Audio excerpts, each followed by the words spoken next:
call this meeting to order. This is the Town of Kensington Town Council meeting, Thursday, October 10th, 2024. If we can stand for the Pledge of Allegiance.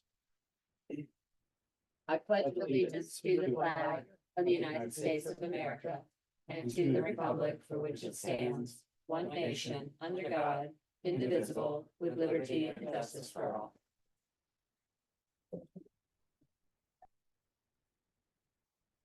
Hi. We're gonna have a moment of silence. Is there anyone we should be lifting up? I did find out today that Mary Del Bianco, who lived down Washington Street at 3929 Washington, where they just tore down the house. It was that property, Mark and Mary, that she passed away recently. So they had moved into Washington in 2024, Washington DC, off Washington Street. So we could lift her family up as they grieve her loss. Obviously, we want to think about the people down in the lower part of the United States who have been dealing with hurricanes. Keep them all in our thoughts and prayers as well. All right, I don't see anybody with their hand up. So if we could just bow our heads for a moment.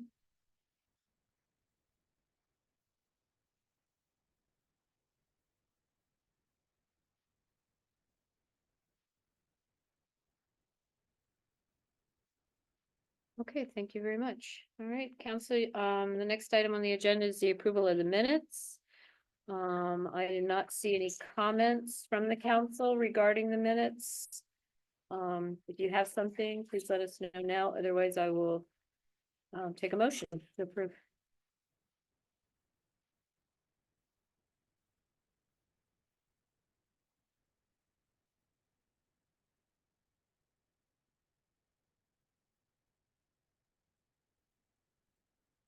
Make a motion to approve.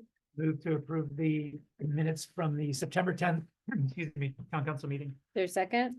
Second. All those in favor? Aye. Okay, thank you very much. Thank you, Susan.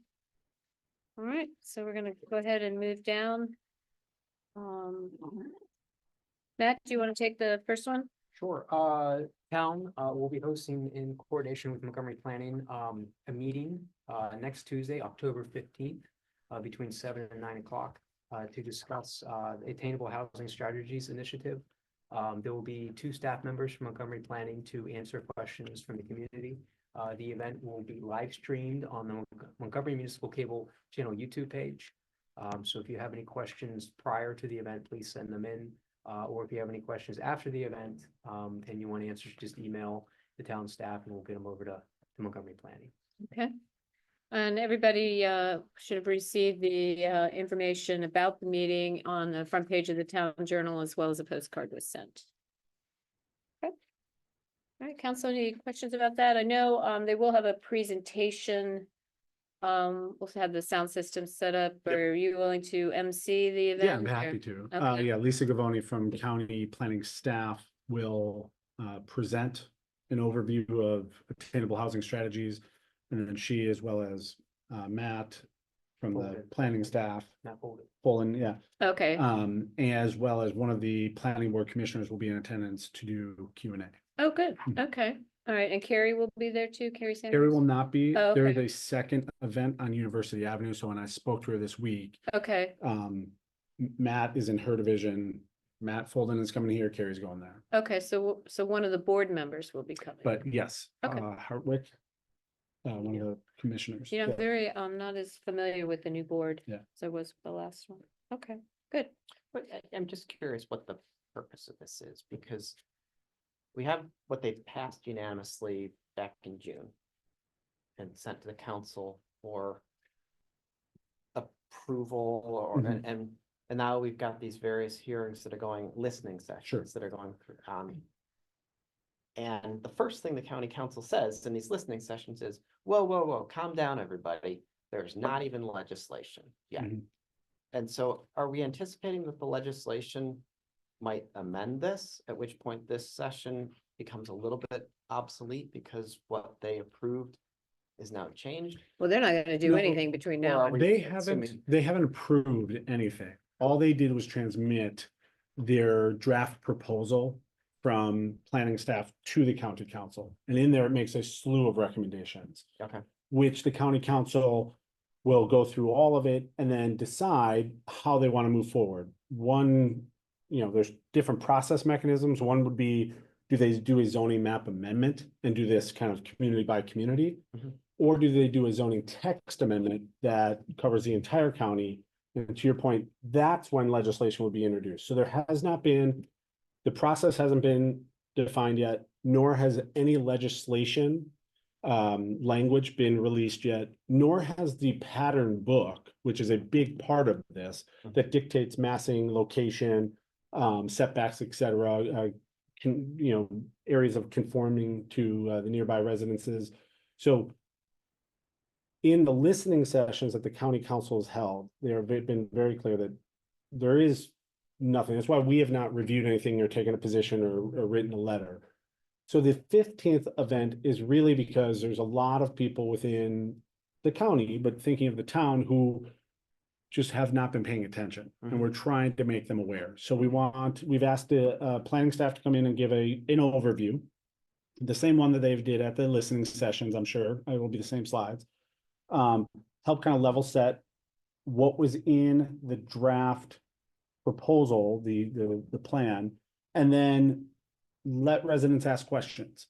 The listening sessions, there were some questions posed, but they really They truly didn't didn't answer really them. They no. just were soliciting input. Mhm. It will also help to inform residents based on what they hear, and whether they are supportive of all, none, or anything in between, how to communicate their feelings about the plan or aspects of the plan to the council, so that when the council does begin to take it up, they will have some barometer of what the county and the different areas of the county are thinking. okay. Because I wouldn't imagine that a single planning board member coming to this plus a staffer Mhm. would be in a position to undermine what the whole planning board has forwarded as a set of recommendations. Yeah, I would think So- it's more to help shed insight into why they recommended what they recommended. Mhm. What, data, national trends, local trends, changes in housing strategies and planning strategies, how did they get to the 290-page document that they got to? And it's an opportunity for us to hear what our residents think about this to form our. Right, to form no, our- no, and I get our that, opinion. I'm sort of thinking the next step ahead is they're gonna hear what the set of recommendations Mhm. are, but then maybe the more important discussions will be when the county council picks up the legislation to be pushing for area by area or entire county. Right, and is it all multiplexes, right? The county council could come back and introduce legislation that is duplexes only. Or duplexes by right, triplexes and quadplexes by optional method. Like, there's a whole spectrum. And so this will become more nuanced toward our input in whether the town takes a position once there's legislation. There is not. Right. The council president, Andrew Friedson, worked very hard to try and make it clear that there's not legislation currently. If legislation were to come about, it's probably months away, because they will want the pattern book with it. Right. When it comes about and it is introduced, it will sit for 30 days. Right. Then it will go through the PHP, the housing committee, and it will go through their process with public meetings before it comes to the whole council. So there will be multiple avenues for public input. Mhm. This is our chance to, well, we don't know the legislative language yet, to just make people aware that, Thrive as a general plan passed, this is kind of the first major potential change coming out of Thrive. And well, this is kind of everything in the kitchen sink, to hear what people's comfort levels are with, any or all different aspects of it. I mean, and I appreciate that, I just, this county council, just in the past 2 and 3 years, appointed every single member of the planning board. Mhm. It would be weird to me if we ended up with a county council that wasn't in lockstep with the people that they just appointed. And so I hear Andrew Friedson's comments about there's no legislation yet. Mhm. But I want to know, I want to feel, and I think he's a great, very candidate. I want to feel like there's a chance to influence the legislation, and that it's not simply a rubber stamp of what came from the planning board. In some ways, I think that argues for the listening session on the 15th. You know, hearing from people helps us be better informed to be able to engage in those conversations at the next stage. Thank you. Okay, any questions about number one from the audience? I don't see any hands. All right, B, We'd like to, I'm sorry. Joe. Oh, I don't see his hand. Oh, there That it just is. came up. Go ahead, Joe. Yes, thank you. I was hoping that the town would make available or allow for a Zoom option to attend, for townspeople to attend the October 15th meeting. You know, Zoom is a tried and true way of encouraging and expanding the audience, and I think it just makes sense if we could have that as an option too for attending the meeting. It is, after all, still a time of COVID, so I think there's good reason, ample good reason for making available a town option on the 15th. Okay, well, the live is pretty much the same thing. I know it doesn't give you that option to maybe put in a live question, but you can send questions ahead of time. Yeah, it's not as interactive, obviously, as Zoom is, and the town has made effective use of Zoom for quite some time, for 4 years now. So I would hope it would extend that option next Tuesday. Okay, well, at this moment, it's going to be live on the YouTube channel. Whether we change it or not, we'll see, but right now it will be live and people can watch it live, and then it'll be recorded, of course. Is there any reason not to have a Zoom option? Any good reason not to do so? I think I mean, as easy as you think it is, Joe, it's not an easy process. There's a lot of difficulty. So that was MMC's suggestion that we do it that way. yeah, logistically, we couldn't make it work in the drill hut. Yeah, in the drill hall acoustics with Zoom shows, slideshows. I know we've tried Yeah. it doing hybrid meetings before that. have been Yeah, it's challenging. tough. If the town's objective is to allow for ample opportunity for townspeople to make their views known and to pose questions, it seems like Zoom would be a benefit to do that, to reach that goal, to reach that objective. Well, I disagree with you because while you can't maybe make your question on that moment, it doesn't necessarily mean you're going to get to that question depending on how many we have anyway. So just send the question ahead of time and then we'll be able to submit it to the speakers. Well, you're quite right. It might not be a question that sort of keeps its appropriateness as the session unfolds, you know. Well, or that question has already been answered. Yeah. So Zoom does allow you a lot more flexibility. So I encourage the town to consider that seriously. All right, well, I mean, you risk not being able to see the Or here. hear. So, you know, that's also a problem with the Zoom. Well, I'm sure, you know, after so many years of working with Zoom, that the town could figure out a way to make both of those options available. All right, thank you. All right, I don't see any other hands. Okay, Matt. Sure, we'd like to announce that we're gonna hold a special town council meeting on Monday, October 21st. This will be a closed session. This will be for the council to discuss with the town attorney negotiations with 10509 Summit Ventures LLC with regards to the flats at North Station project. Do you have any questions about that? No. Okay. Any questions from the audience? Okay, all right, let's move on to number 2. Want me to? Yeah, keep going. On a roll. Sure. So staff is requesting that the council discuss and establish a schedule for possibly selling Joseph Park, which is located at 3420 Pliers Mill Road. As the council may remember, we met with the public following an announcement on March 1st back in 2023, so about 19 months ago, to answer any questions and concerns they have. We did do a tree inventory with our staff arborist, Ed Mulheron. And staff is requesting council to provide us with a schedule to at least have public comment on whether we should proceed with the sale or not. Okay, and can you refresh everybody's memory on what the schedule is? What does that entail? So essentially what we need to do is, we received public comment already. We'd like to receive continue public comment. But if we were to put forward an ordinance to start the process, it would allow the council to establish a public hearing, which would allow comment to go into the record.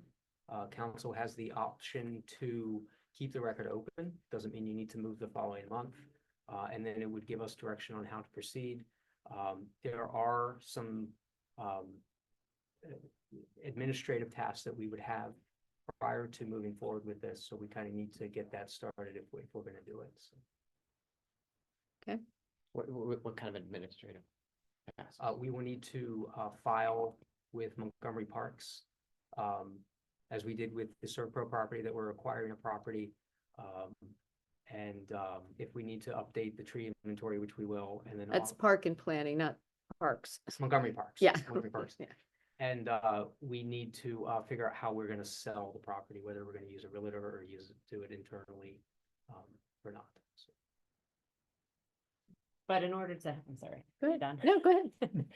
I jumped the gun there. That's right. In order to have public engagement, we don't need to issue the notice of an ordinance first. Like we can establish, obviously we have to have public comment after an ordinance has been introduced, but Well, you have to have a hearing. Yes, you need to Right. have a formal hearing. Yes. Right. but to your earlier comment about having public input on the record, we can do that as we did before and last time it was on a council agenda and had discussion. Yeah.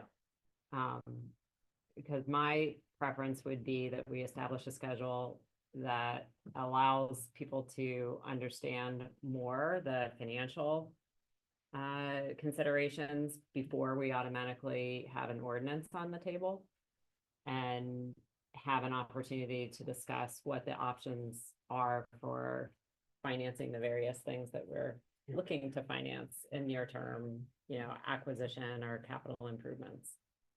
Because then I think we can have a more robust discussion about the trade-offs of selling the park. I'm thinking of like our budget forum where we were talking about all the various things coming up. So that's my preference, is that we find a way to do that prior to introducing an ordinance, even though I recognize that there will still need to be a hearing after the ordinances. Well, I think part of it, I mean, I don't have any problem with that route, but I think part of it is recognizing that, the things that are becoming available, like right now, it's not, there's some kind of stopped in the conversation, but the property at Decatur and St. Paul, that will come back around, and, we're gonna want to be able to purchase that for, our stormwater management needs. And then, of course, you have, we're buying the property for the Servpro property, but we're going to have to, we're not buying it just to have it sit there. So, we've got to be able to finance, how are we financing the adjacent designing, the building, and then plus adding the Pepco lot. So, I do realize that Joseph Park is an asset that we have, but we're basically exchanging one asset for other assets. But I'm very much in favor of what Anne's saying, because I think the residents should know what these different Oh, sure. things are that we're considering for financing and purchasing, and I think that we should put all options on the table. It shouldn't just be our budget. I think we should consider taking out debt, issuing debt. We've never done that. I have no problem with taking a loan out, because I think we're gonna end up in building our For the public works building. Yeah, so why not consider it for both? Right. So I think that should be on the table in the discussion, and I would argue for doing it sooner than later. Maybe we even start it in November. Well, I think we need to, because these things are gonna be becoming available, and we We need are to going to be able get to do it. very busy in the new year with the storm drain projects and everything. So kind of what I mentioned to the mayor was at least over the next couple months, it gives the staff a little bit of time to figure out what we want to do with Joseph Park, gives us some time, kind of figure out what we want to do going forward. Because in the new year, I don't think we're gonna have time to really handle this, especially if there's a development project. With the Baker's Union site, which is a possibility since it's going back to market. So we're looking at a time crunch, at least on our end, to kind of dealing with everything. The risk of being a contrarian. I'm gonna take it. Getting used to it. I know, 56. Let me offer a different suggestion forward. And first is, during the last public engagement on this, and we can change our minds, but we assured the public that we wanted to evaluate the merits of selling the park on its own, without reference to what we might want to use the money for. We just want to look at this park, look at the use, and decide, is it worth the maintenance costs that we put into this? If we want to change that, we can do that, but I would still prefer to look at it in isolation of, it is a park that nobody uses. The only time we get proposed alternative uses are when we consider selling it. And then we take a pause in selling it, and all those alternative uses just go away.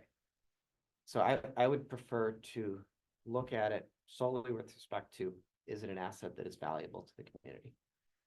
And then the other part of this that I'd like to differ a little bit on is, I'd rather start the process of an ordinance to sell, because we do need to have a public hearing to sell.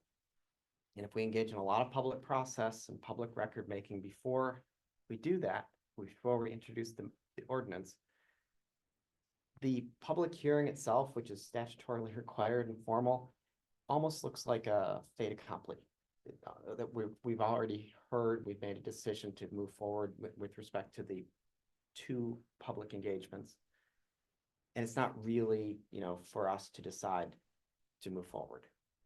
So given the schedule, I would prefer just to introduce an ordinance. If we don't move forward based on the public engagement, we don't move forward. But if we do, then we're further along the process than having 2 sets of public engagement. I wouldn't see it as a fait accompli, because I think that suggests that we wouldn't be considering the differing viewpoints and value of the asset.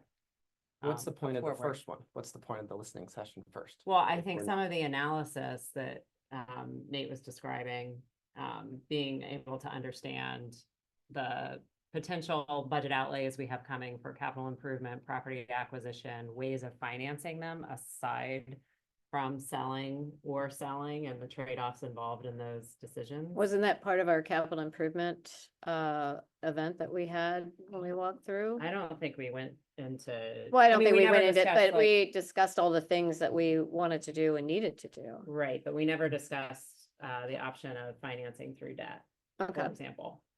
And it may very well be, we put that forward and the public's like, no, we don't want the town to take on debt. But then we've had that conversation now. My assumption is that we can get that analysis done and have it set forth at, say, the next council meeting. And then based on that, we could decide. I don't know if that gives you enough time if you're thinking about timing. Yeah, I mean, I think that's fine. are you talking about a separate meeting or? Or as part of it, put it on the agenda. of the Okay. council. Okay, No, I think that's fine. So do we want to relink the 2 ideas of, hey, we need the money for these 3 projects that we're considering, so this is where we can get the money from? Because I felt like we assured people it wasn't going to be that. well, I You think inevitably people are gonna say, well, what do you need the money for? Well, I mean, yeah, that's a it's pretty hard much a to- basic question. If you're selling something, you must need the money for something. It's not just to throw into the bank and let it sit there. I mean, and as we did let the public know back on March 1st in 2023, we are looking at 2 other properties. We're looking at 10800 St. Paul. The communications there have kind of stalled, but I do think we'll acquire it at some point. We're also talking to Kensington Crossing to acquire the property west of Silver Creek. This is an area that is in the town, but is under the HOA of Kensington Crossing, which is outside the town. Their board has voted to allow the town to proceed with an appraisal and to potentially make an offer. We have not gone through with appraisal yet. That is an area that is already in the county floodplain, but would allow us to address stormwater issues in that location. It would allow us an opportunity where we have open space where we can plant larger trees that we don't have in other areas. So that is something that is on the table for us. We just haven't gone through with the appraisal process. You know, there's other lots in the town that may potentially come up that would make sense for us. You know, obviously this is a council decision. Staff has always looked at this property, Joseph Park, as a residential home. We have looked at it as an asset to sell when we need funds to go after something else. That is something that needs to go through a public comment in the council. But it is something that we would like for you to at least consider now.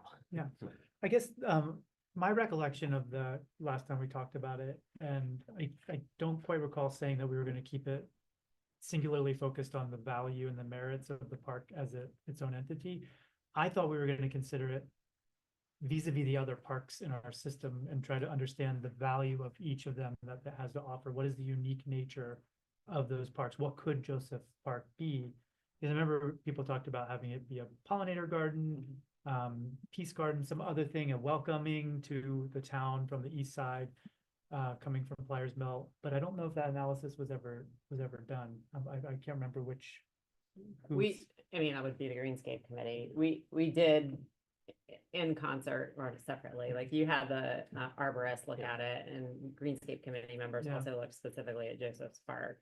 But we didn't do like a park by Okay. park evaluation. If Well, that's what I you- think it's the only park we have that doesn't have a purpose. That's what if that's your question. Yeah, I think that you even made the point that it could have a purpose if if we think about it in the context of the other parks. And again, there were some ideas from the audience. Well, I had thought about a labyrinth, but then I stood there for our meeting and realized, oh my God, it's so loud here. Mhm. This is not a quiet place. It would make more sense to do it at the property at Decatur and St. Paul Street, quite Mhm. honestly. If you wanted something that's a little bit quieter. Plyers Mill is not the right location for that. Yeah. Because I've just never stood there, and we were there for quite a while, I would say over an hour. And I realized, wow, this is loud. Because I did look hard to try to find a purpose. And that was the only thing I could come up with, because it sits on a residential street very next to residential homes, which means there's limited activity that you want to place so close to residential homes as a park. I mean, St. Paul Park is how far? 200 feet, maybe. 200 feet. It's not like there's no park in that area. And there's open land further down on Wheatley that, I think there's some issues on that property, so it'll probably never get developed. So there is open land in that area. So, I share the concerns of our town manager that we have some ambitious projects that we are trying to do here. And we've been very good at saving money and having funds to do things, but at some point, we'll have to probably take out a loan, which we'll have to go through that process as well with the, to do that. Mhm. So, So what is the decision? It'll go on the agenda? well, I mean, take a motion. Well, we'll have to get some Yeah. comments from there's a hand raised, but, Connor, did you have an opinion? We didn't hear from you. I was trying to get a word Pretty in clear. anyways. I mean, it's my backyard. It's not used.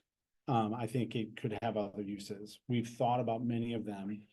My concern is trying to come up with an identity is the purpose of the identity to drive people to that park? Because there's very little I can think of that will bring people into that space. And if it were to, does it actually result in the town having to put in considerable amount of capital to make it ADA compliant? It has huge topographical issues. You cannot, it's a 5-foot rise up from Wheatley Street to the park. There are no stairs or steps or ramping.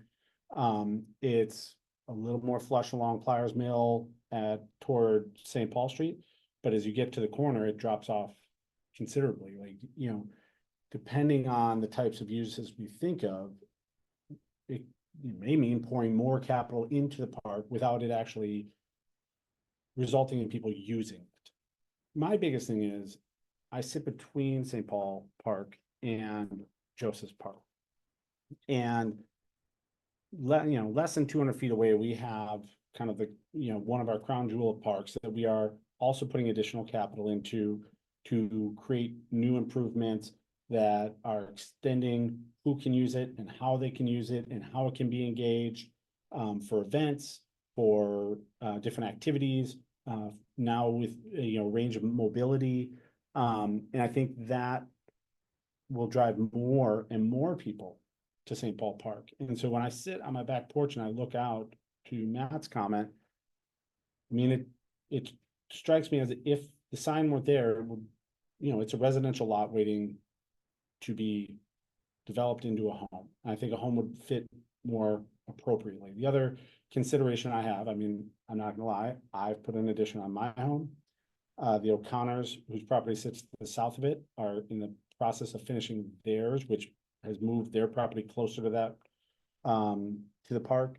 My neighbors to the north are in review of doing an addition to their property, which would push their rear of their house closer to the park.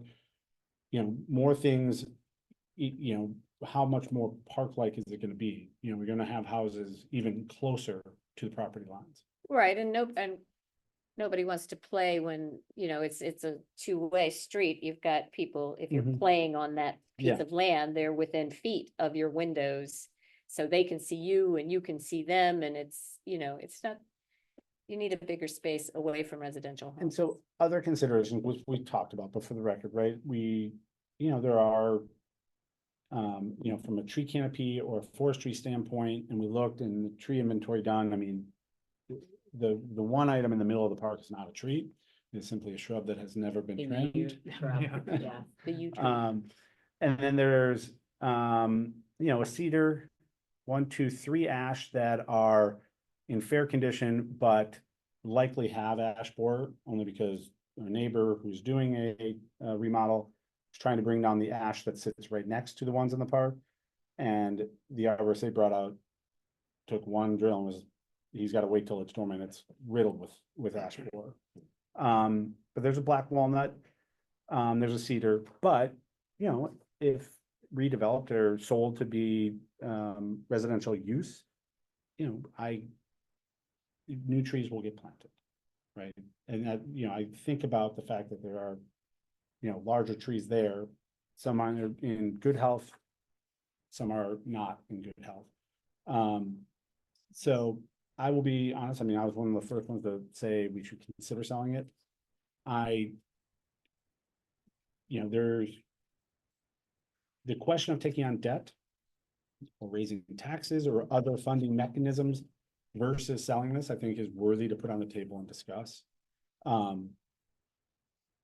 This is not like our other parks. I would never advocate to sell Flynn Park. I would never advocate to sell Plum Kennedy Park or St. Paul Park. This has a park by virtue of the sign in front. I've lived in my house almost exactly 10 years, and I think I've seen 2 people in that park ever that were not town crew maintaining it weekly. Well, part of the thing too that we want to do with our public works building, which would help St. Paul Park, is providing restroom options. Mhm. And so, that funding, we say, well, we don't want it for something specific, but when you fill, the CIP, that funds can go all sorts of ways. Mhm. But part of it is, the improvements that, additional improvements that you can make to other parks, adding bathrooms. I know that's a really big thing for some people.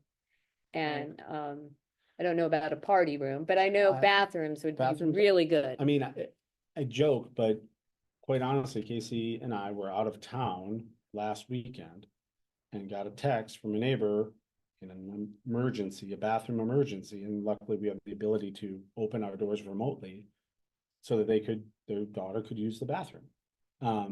I think it's a big deal that we are considering it for St. Paul Park, because I think seeing who uses that between all this, the teams and birthday parties and the families that are there constantly, especially over the last, 4 or 5 days. Those are huge. I mean, that would be quite literally a game changer, both for the park and for me. So So- just to try to. Yeah. Pin you down. I think what we're trying to figure out is, do we want a public engagement now to figure out how to scope the ordinance and whether to scope the ordinance, and then have a public hearing and then proceed however we decide, or do we want to propose an ordinance to sell? Consider within the public hearing process, perhaps alternative ways of, Mhm. funding other projects in the context of the merits of selling the park, and then proceed. So 2 public sessions, is that fair? And, or Yeah, or one of those, within the scope of the ordinance. right. Yeah, and I would just add in the second one, maybe, or I don't know if it's the second one or the first one, that I think we should have a discussion about what the park could be if we decide to keep it. Because I agree with, I mean, these are the same arguments that Mhm. you said before for why it just sits there, no one uses it. If that's the case, besides being a buffer, collecting, allowing, drainage and stormwater to avoid runoff because it's grass and not a house there. Mhm. I can't think of any other benefit unless it's used for something else. Many other benefits, I should say. But I think that the public will have strong views on this, so I think we owe it to them to have a very well-defined process where they can come in and know all the information. And I'd like to challenge our residents to come up with some ideas for how to use it, and maybe how to also. But to Connor's point, by coming up with, then, are we going to, spend $50,000, the money that could really go somewhere else to put in bathrooms and, for Well, Howard. But my view Single bar. is after that full discussion, the public may see and we may decide it's not Not worth worth it it, to do yeah. the Well, that's alternative true, use, too. because we put more like, That's true. But we also did that once. We had a whole bunch of people come in from within and without of the town and make these alternative proposals. And they sound good in concept, but there was 0 follow through on this. And I hate to sort of proceed with another proposal where they come in and say, no, we really want a community garden now. And we back off, and then the idea falls apart again. Like, I feel like we gave Yeah, them a but chance in to. fairness to them, I think they're waiting for us to communicate the next step. Yes, we're gonna pursue a public garden, a community garden, or whatever it is, a pollinator garden. We need your help. We didn't do any of that communicating, to be I honest. felt like We never- there were very specific proposals from people associated with the University of Maryland who had the expertise to do it.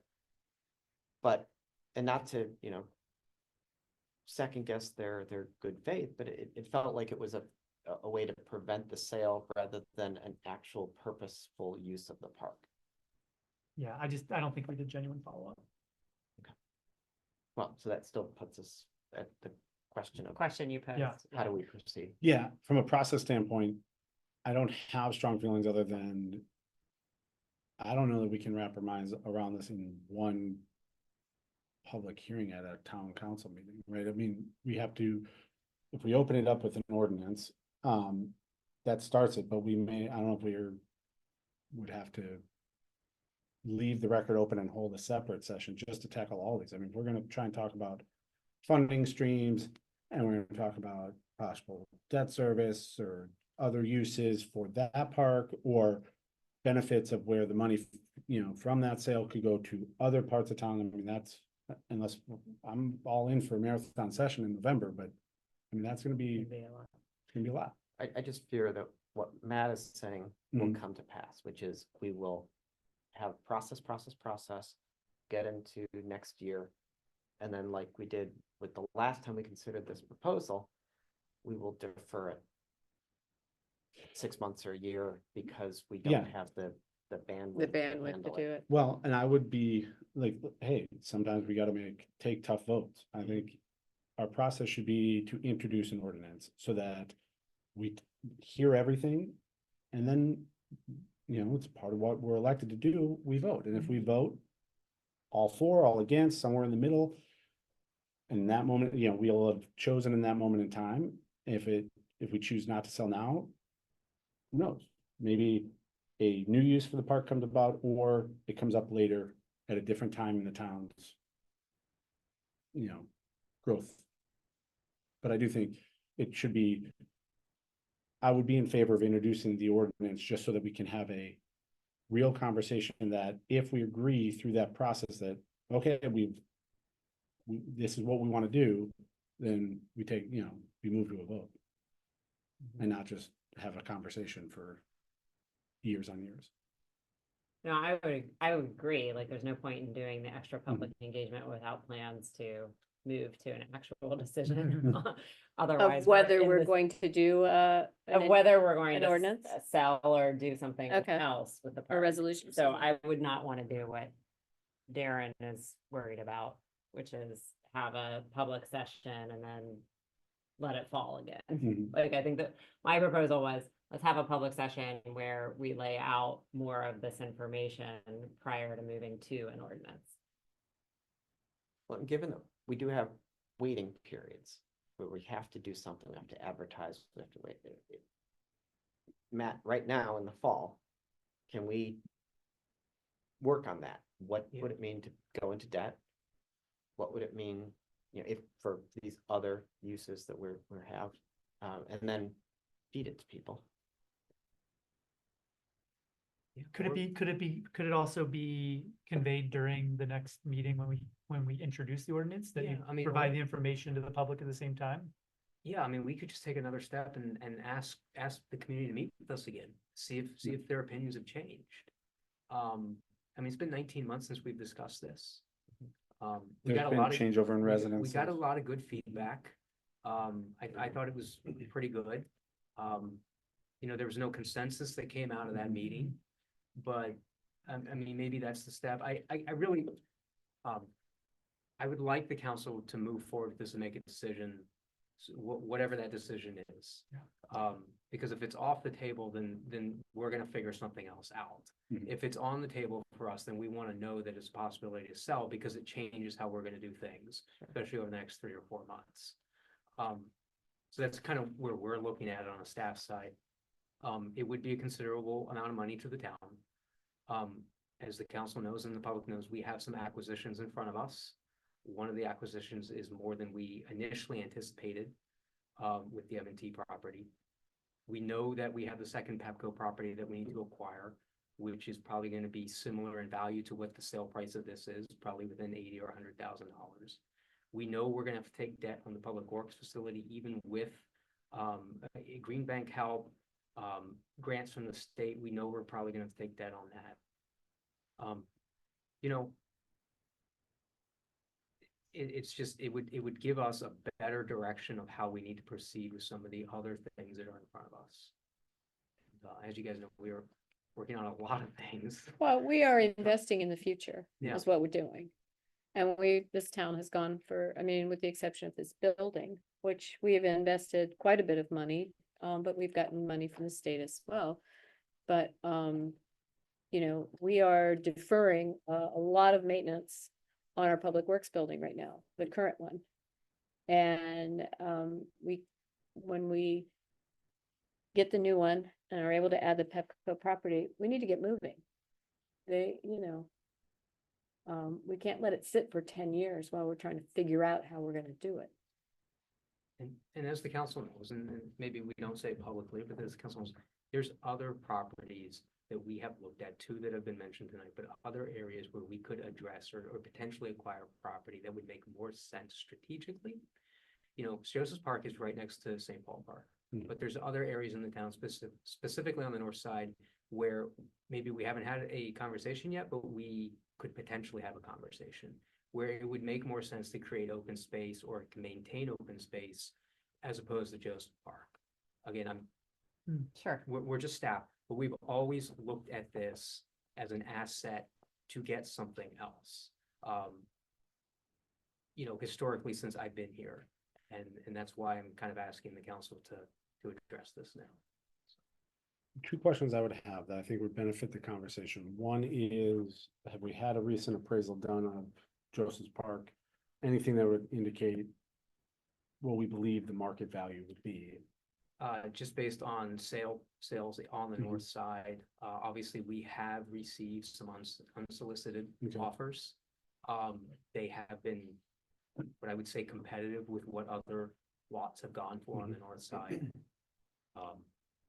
The other one that I alluded to that I'd be curious about is if we were to create an identity for the park, something that activates it to be more than green space, when would that trigger, whether it's ADA or some other regulation that would require us to create access points to the park, and what might that cost?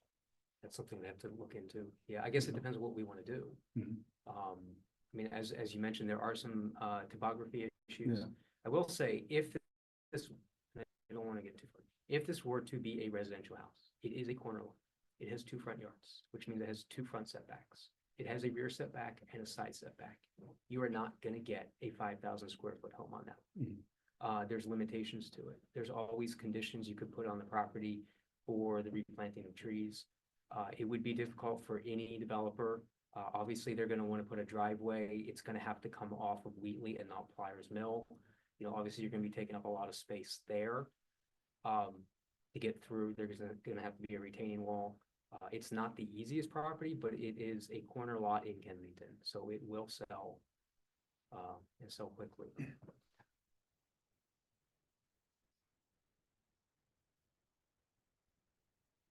Okay, so I'm not sure, well, we can go out to the public, but I'm not sure what you guys want to do. All right, so we're gonna open it up to the public. Zach, I see your hand up. Yeah, thanks a lot, and hope everybody's been well. Apologies, I'm traveling, but the reason why I'm calling in is because I think this is a really important issue, and unfortunately, I feel like we've gone a little bit back in time. You know, we had a pretty extensive discussion, you know, quite a while ago, and as a few council members have said, there's a lot of good ideas put on the table. But I don't think there's been any follow through on this. And I think at the time, just to remind the council, there were letters that were written. There was some pretty strong voices around the table from the public expressing broader concerns about this. And again, the alternatives that were proposed, I don't think there was any follow up on here. This issue disappeared from the agenda for quite a while, and then it felt very strange to see it popping back up. And there's several of us in the community who have been keeping an eye out to see if this is going to come back up, and we felt comfortable over such a long time that it probably was going to go away, but apparently it hasn't. So I just want to make a few points just very quickly.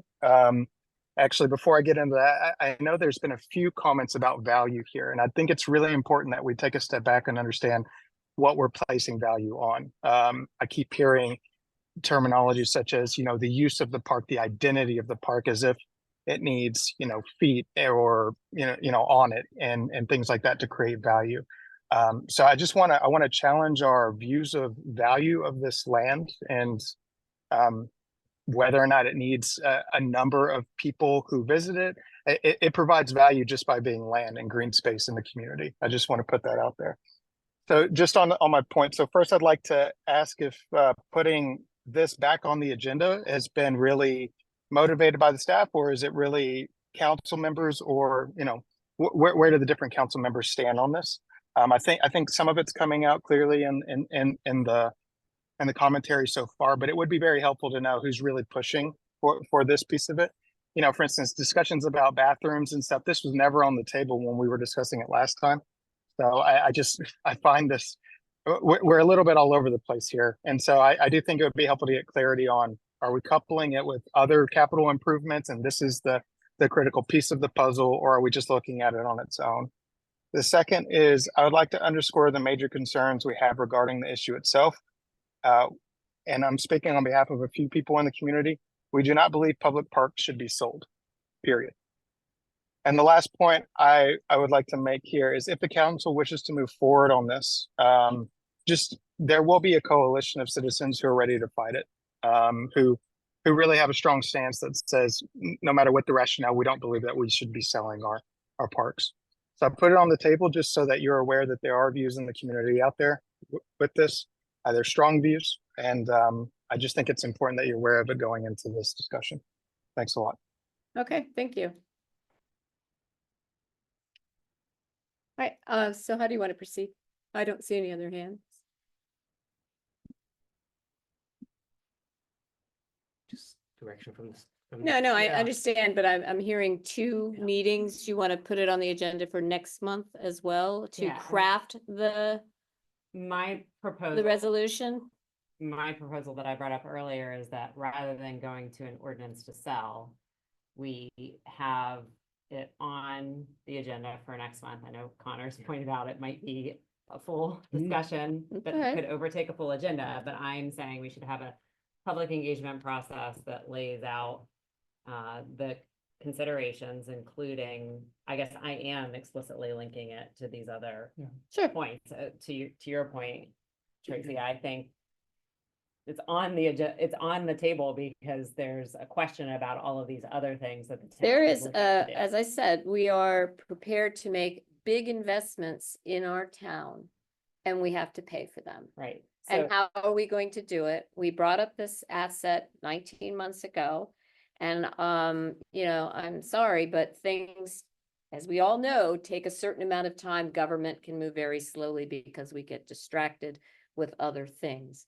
That's why State Highway doesn't give us anything for 7 years. They're on the 7-year sure, but we're plan. not state But we're highway. not State Highway. But, things are now coming together. Things are, and we now will own a piece of property at the end of this month. Right, so I guess. And what- we need to, what are we gonna do with it now? What's our next, I mean, we know what our next steps are, but there are things that we've got to do. So my question would be, if it's feasible, my preference would be to not proceed with an ordinance tonight.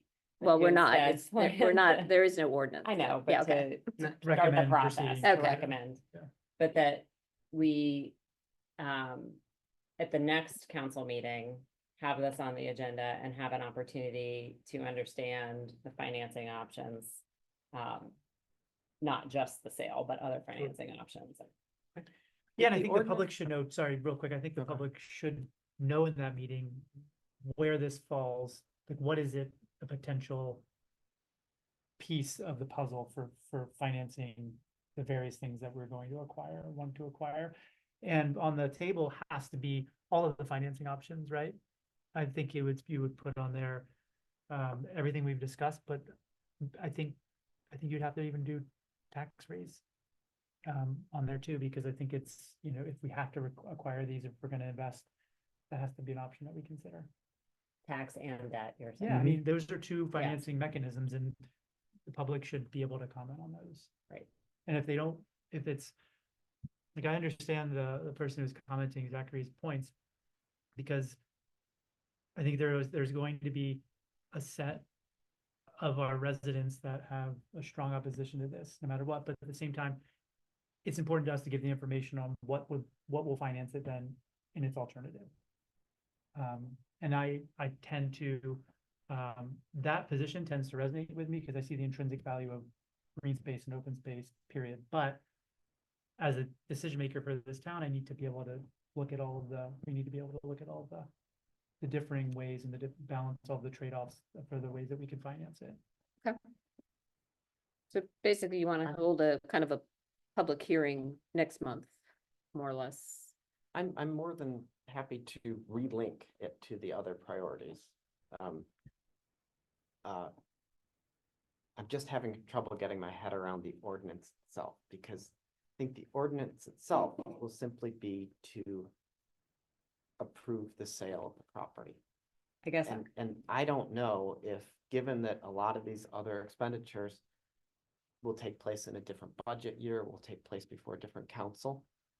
I don't know whether we can, in that ordinance, kind of bind the future budgets and councils to putting the money into a bathroom at St. Paul Park or putting it into, something here. So I'm trying to keep our focus on, should we support an ordinance to sell St. Paul Park. And Not We're St. not Paul, St. St. Paul. Joseph Park. Let's not do that. Joking. Oh, Panic. I ensues. got a lot more money for that one. Can't wait to see the flyer about me on this. That'll go well with HSI under consideration. South Joseph Park. We can talk about the other ideas and gain input, but any of those other priorities for the money, the bathrooms, the town hall, or the It's garage. more of it's all gonna be examples like- of, are the things that we have coming up that we have to outlay. And I Yeah. think so that's why it does make sense to relink it and say, you know, we do have priorities. But I still think our overall goal should be, what is the value of that land to the town and its residents? And is it something that we should, notwithstanding, move forward to sell? So I don't, if we want to have a listening session, okay, I mean, I wouldn't oppose it, except I just worry about our ability to put in place the necessary steps to introduce an ordinance, have a public hearing, accept comment, and finalize it. Because I'm just remembering, Tracy, your email to us a year and a half ago saying, we just have way too much on the plate right now, and so we are not going to, we're going to revisit this in, you know, the future. And I don't want that to happen again. I don't think I do either, but are you saying that you think that having it drafted as an ordinance, however it may look, and putting it on for next month, it would be enough to be able to facilitate the conversation we want to have? I think we'll get the same public comment we got a year and a half ago, I don't I- think so. I think it'll be, which is think it'll be- okay. yeah. I think people who oppose it live near it, walk their dogs in it, value open Around space. it. And I think our job will be to accept that comment and make a judgment as of whether to proceed or not. But having an ordinance in front of them makes it crystal clear what action we're contemplating. And it kind of strips away the, you know, maybe we should add a second fountain in, you know, a different park. Or I think it just narrows the focus of, is the value of this park as for its alternative uses or proposed uses sufficient that we should not move forward with the ordinance? Well, to me, like the reason I'm asking for that session before introducing an ordinance is because I don't think we fully discussed the other financing options that Nate has mentioned, like tax or debt. And I think we could have a better discussion if that were on the table first and considered before putting an ordinance to sell out there. I mean, we've got 4 people in attendance right now. My concern, going back to the comment of fait accompli, is, will people see the nuance that we are introducing the ordinance in order to just start the public hearing process, as opposed to the introduction of the ordinance Means that is a you're gonna baked, yeah, sell. it's baked, they're selling it, they're just going through the motion, and I would hope the people here realize that is not the case. We're trying to dig through all issues from all angles. Mr. Carmichael's comments, and I went back and read the ones emailed, 18 months ago, are all very good and valid. But to Nate's point, we're also balancing that against what we're trying to do for the future of the town. And if we can include in this conversation, hey, not selling this means that we may take on debt, or we may look at increasing taxes as ways to generate additional revenue to create the money that we need for the priorities that we are doing. If people are okay with that, right? We looked at selling this as a means of, we're struggling with, is it its highest and best use, setting aside that green space is a valid and good use. But it could, right? That money could go to all the things we've mentioned, securing other green space in other parts of the town that would benefit stormwater and prevent them from being redeveloped. Whereas this, we believe, has a very intrinsic redevelopment, because it is a lot. But to also open up that conversation, and have people have to struggle with what we're struggling with to say, you know, I want to preserve this as a park or as green space. And so if you come back and bring up debt service, or you come back and bring up raising taxes later, I will, I will support that because I understand what you're doing is trying not to sell this park and meet the future needs of the town. Yeah, I think you laid that out very well, and I think that's what needs to be communicated in the next meeting, whether it's the introduction of an ordinance or Mhm. it's a pre-meeting before the ordinance. And I don't, well, and so I'm now leaning, toward Ann of, I don't want people to think they're coming into a meeting where they need to bring, pitchforks and torches that it's, the goose is cooked. We're gonna sell this thing. We're just going through Yeah. the political theater motions. That is not the case. So if that means, hey, we'll set the ordinance aside and let's do the public hearing first, great. I want people to know these are the real things that we are thinking about on both sides. We have feelings and thoughts, but I think people are seeing that we are struggling with them ourselves. Right. And we are weighing whether or not it's in the best interest of the town now and into the future to take debt or to raise taxes or to do other things to finance the priorities that we've set for the town. Right. This is just one financing mechanism. Right. And it is a limited financing mechanism. It is only going to get what the market gives us, and we have priorities in excess of what this park can provide. Well, And that's what I yeah. think we need to be careful to convey. I think that's a really good point, that let's just pretend we could get $600,000 for this property. Mhm. That's only going to save us $600,000 on a On debt, different debt, use. yes. on different And use. so I don't think we want to get into the new municipal building will cost $3 million. And so people, here's what you're looking at as a tax increase to fund a $3 million property, because we're not. All we're doing is really looking at the avoided tax increase or debt, whatever we're going to call it, of a $600,000 bucket of money. And I think that will make it simpler for people, because if we say and I'm just making up the $3 million number, if we say that we're looking at $3 million, but I don't want them balancing the taxes required to pay for a $3 million building Mhm. versus hanging on to park. So I would like it to be a narrow, this is what we're avoiding by selling this asset. Right, I think there's a If it- way you could do that, though, in the context of, I mean, I think you made some very valid points about you can't bind future councils to decisions about these capital outlays. So I think it would need to be the range of potential acquisitions and capital outlays that we're looking at for future investment. Yeah, because when we put money in the capital improvements budget, it's really identified for something. Mhm. So that's why, we don't just put, $600,000 just with question mark. Yes.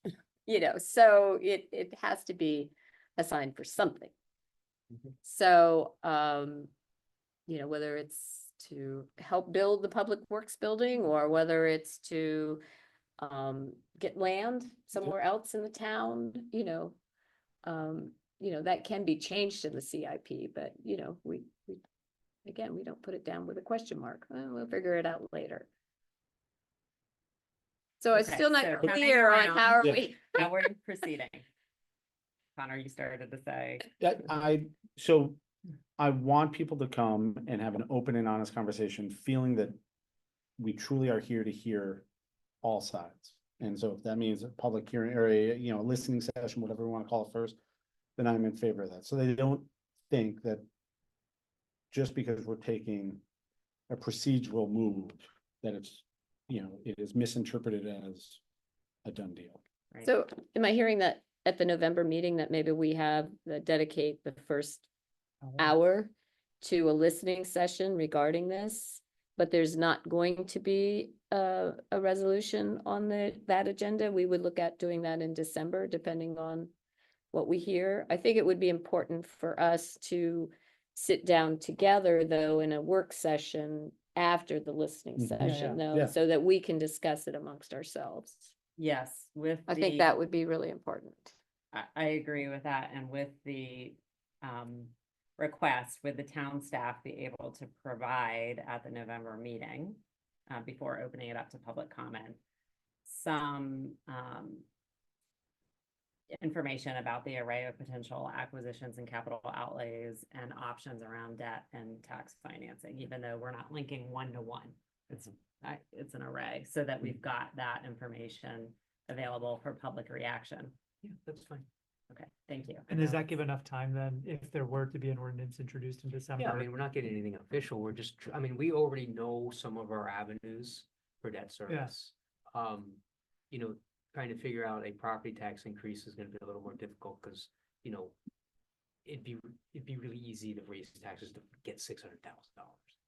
But, you know, are we doing it just for that property value? Are we doing it long term? You know, Sure. that's, Yeah, you know, okay. it's gonna, but. Yep. No, this is good. And I think Nate's, your question to him was though, if we wait to introduce something until December, Yes. does that give enough time? If we were to proceed forward to introduce it? That would be, put us into February, I think. It's fine. Yeah. Yeah, that's what I meant. You guys are talking about what I need you to do, so when we start putting together our FY26 budget, we know whether this is Okay. on the table or off the table for us, and we need to Mhm. figure out other Got it. financial resources, so Okay. I'm fine with that. To that point, just looking at the calendar, that would be November 13th. Is the next Do you one. want to meet in, like at 6:30? I just want to make sure that we didn't have any conflicts that needed to. Work around. Any Yeah. volleyball games that we should know about? Season over? Depends on what happens in playoffs. Oh, God. Oh, Wait, geez. I have town council blocked from 7 to 10 already on my All calendar. right. 7 to 12. On the 12th? The 13th. you said. 13th. Excuse me, Right, 3rd. I was thinking Yep. Tuesday for some reason. Okay, so, do you want to, 6:30, yeah. 6:30? Let's do it. Sure. Okay. So we'll dedicate the first hour. 6:30 to midnight. We haven't had a Leave it really long Let's meeting leave in it a open. while. This is actually pushing it right now. Okay.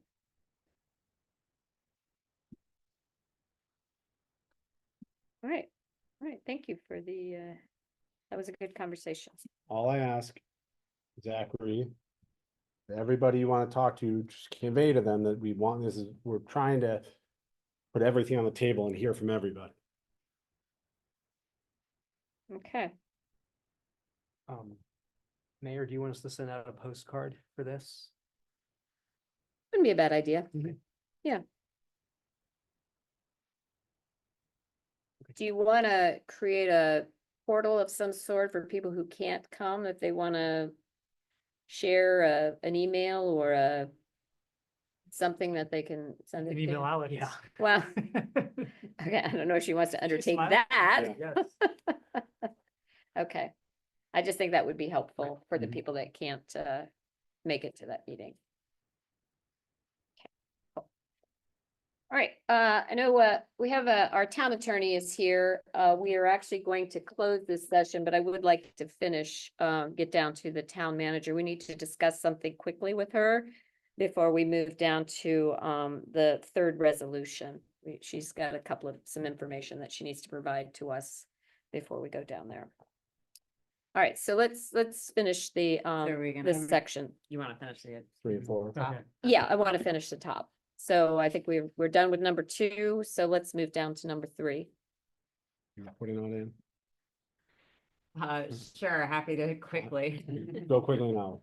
Come up You'll behind comment. you, yeah. So you may have seen, it was discussed at the last town council meeting that we are establishing a parking task force to examine ways that we could improve parking and congestion and mobility in the town center. We put out an article in the October Journal, and we're asking for nominations, ideally by tomorrow. I think we've gotten 7.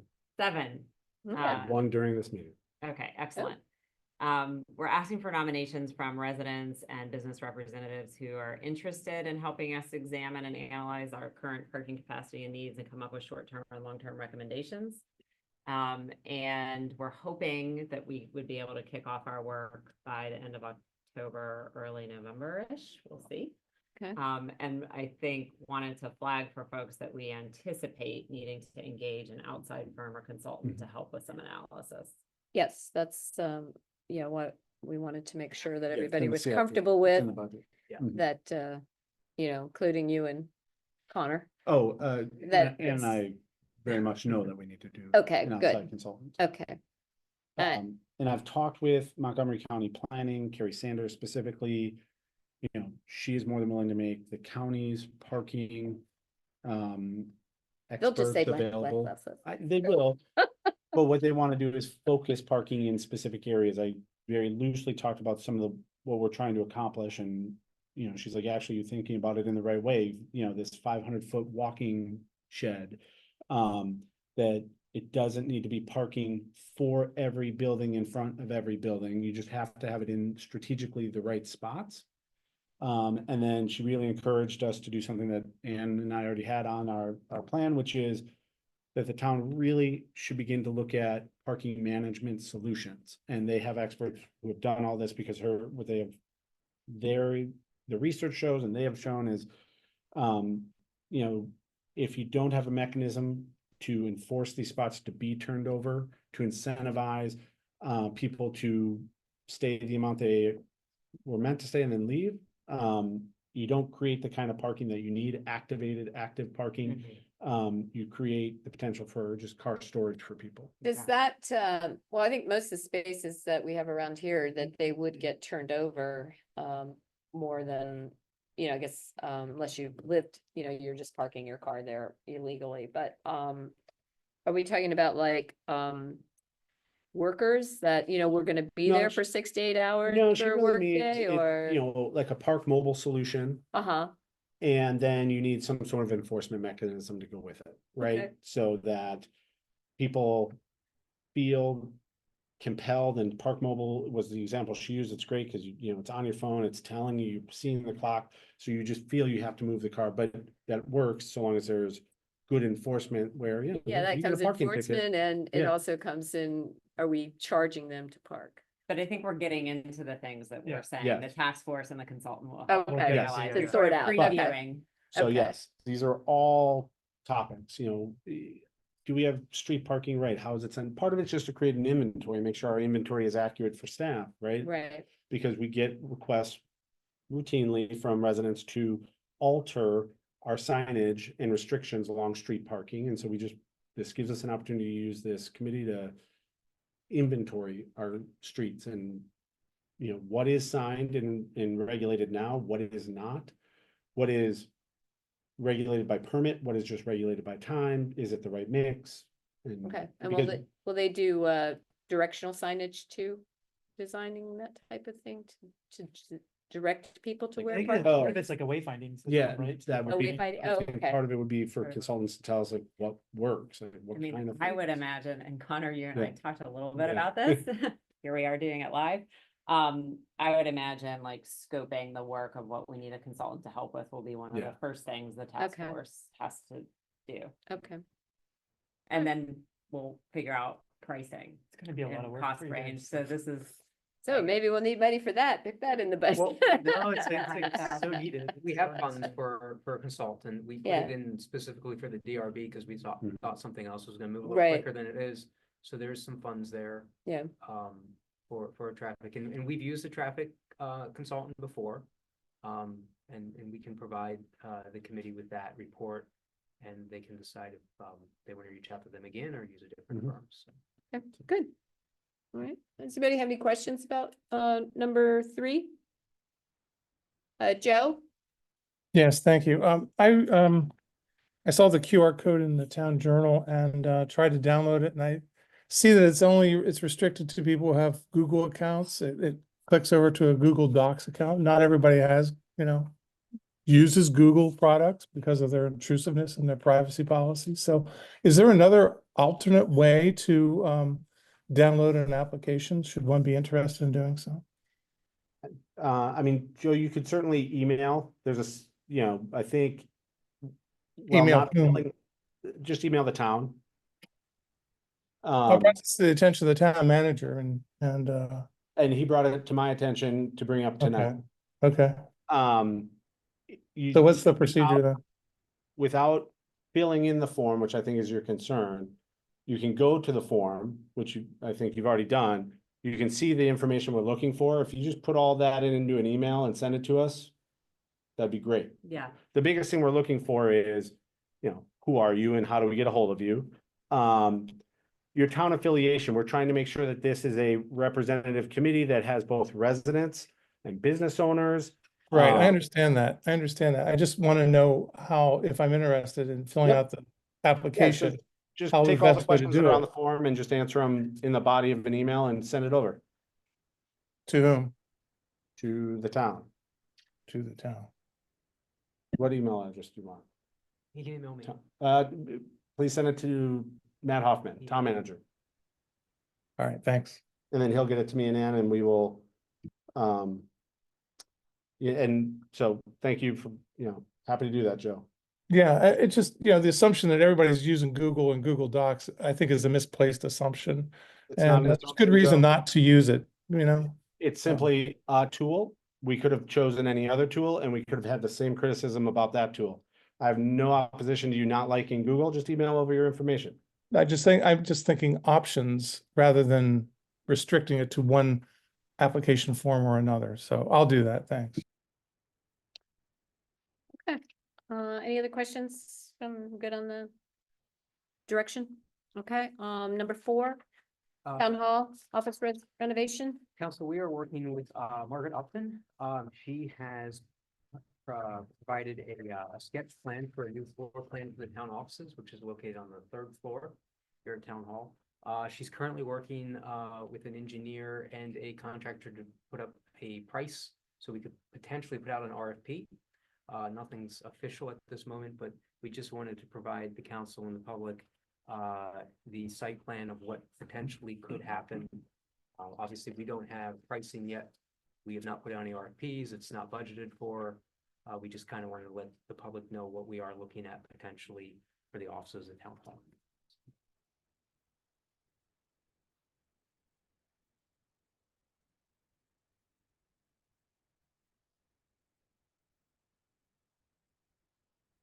and I'm curious just to hear a little bit. The town staff, has the town staff looked at this schematic and? I would say, as the council knows, there's not a lot of room upstairs for Yeah. us. There's 5 of us up there. We don't have a lot of workspace. We really have nowhere to kind of have a break room or anything like that. This plan would allow us an opportunity to give us some workspace. It does secure the offices more than they are now, which is also another reason why we're looking at this. That's basically comment coming from Maryland Municipal League from some of the other incidents that have happened at town halls.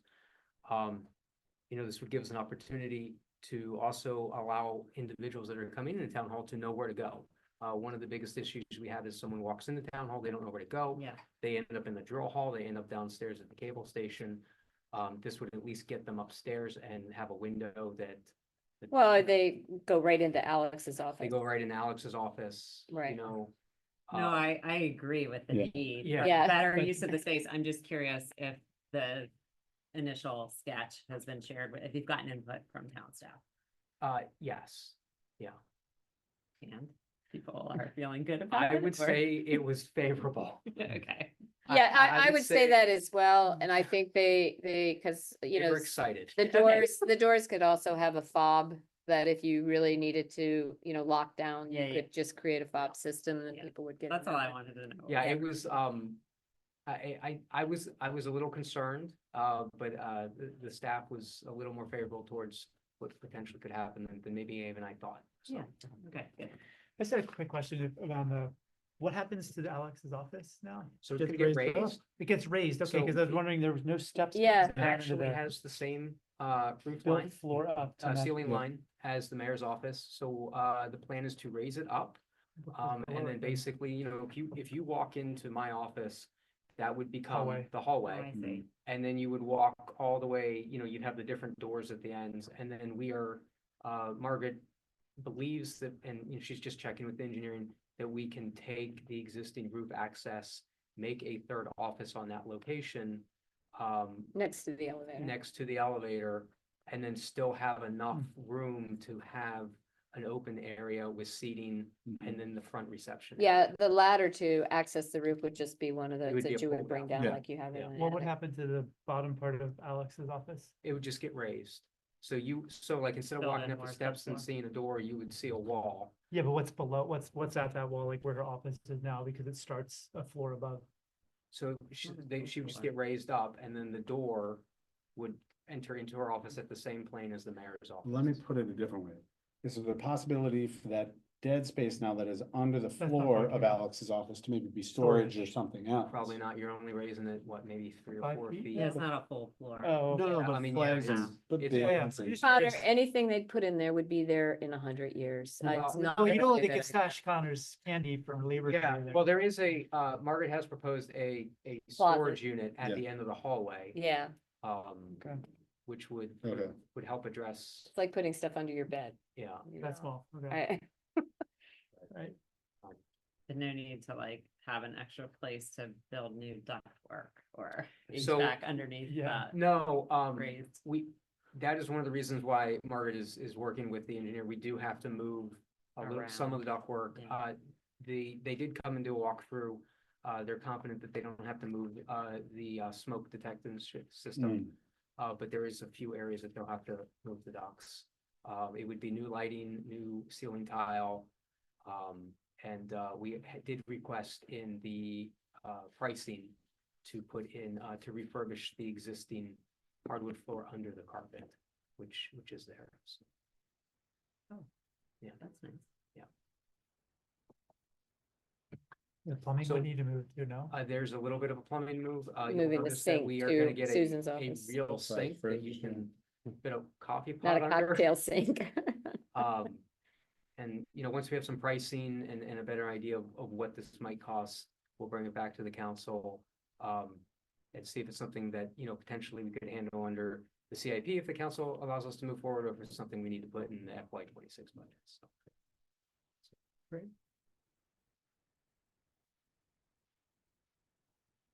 Thank you. Right, Thanks. okay. All right, that completes that section. Oh, did anybody have any questions regarding the town hall office renovation? Okay, don't see any hands. I have one last question. Okay. Sorry, drill hall balcony. Mhm. Is there any necessary improvements that are needed to that? Yeah, well, Would they internally. do it? Yeah. Well, internally, what we are going to do is, if you've ever stepped out on the balcony, there's 3 steps down. Yeah. The public works crew is going to build the steps up, so it's a Flush. flat, yeah. Yeah. We will need to raise the railing a little bit. It is quite dangerous out there. I will say, most of the staff cannot reach the shelving that we put out there. So this would allow them, it would be a safer. Okay, yeah. Yeah. It's We a do nice winter project for the. Yeah. for the So crew. we have talked to them and they're gonna build the floor out and get on the same Mhm. planes. Okay, good. Okay. Did you give me any language about closing the meeting, or you just wanna, wing it?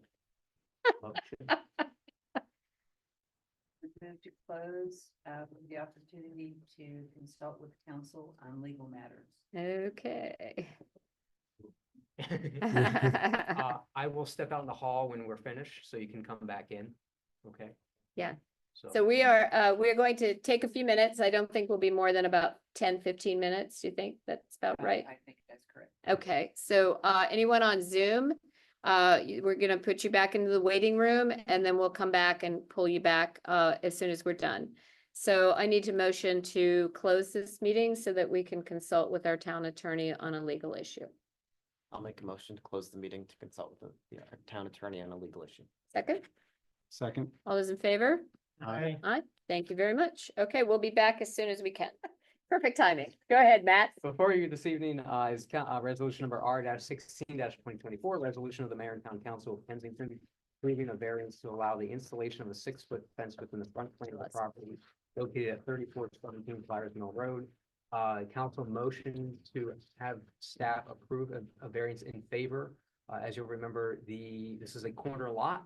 It has an existing 6-foot cedar fence.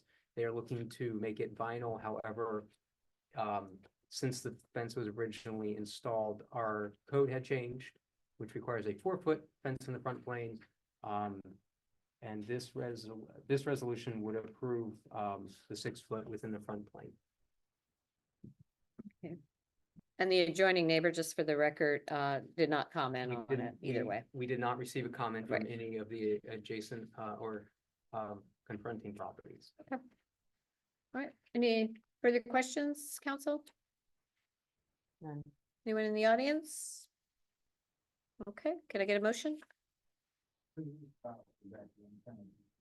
you talk, you have to go to the mic, sorry.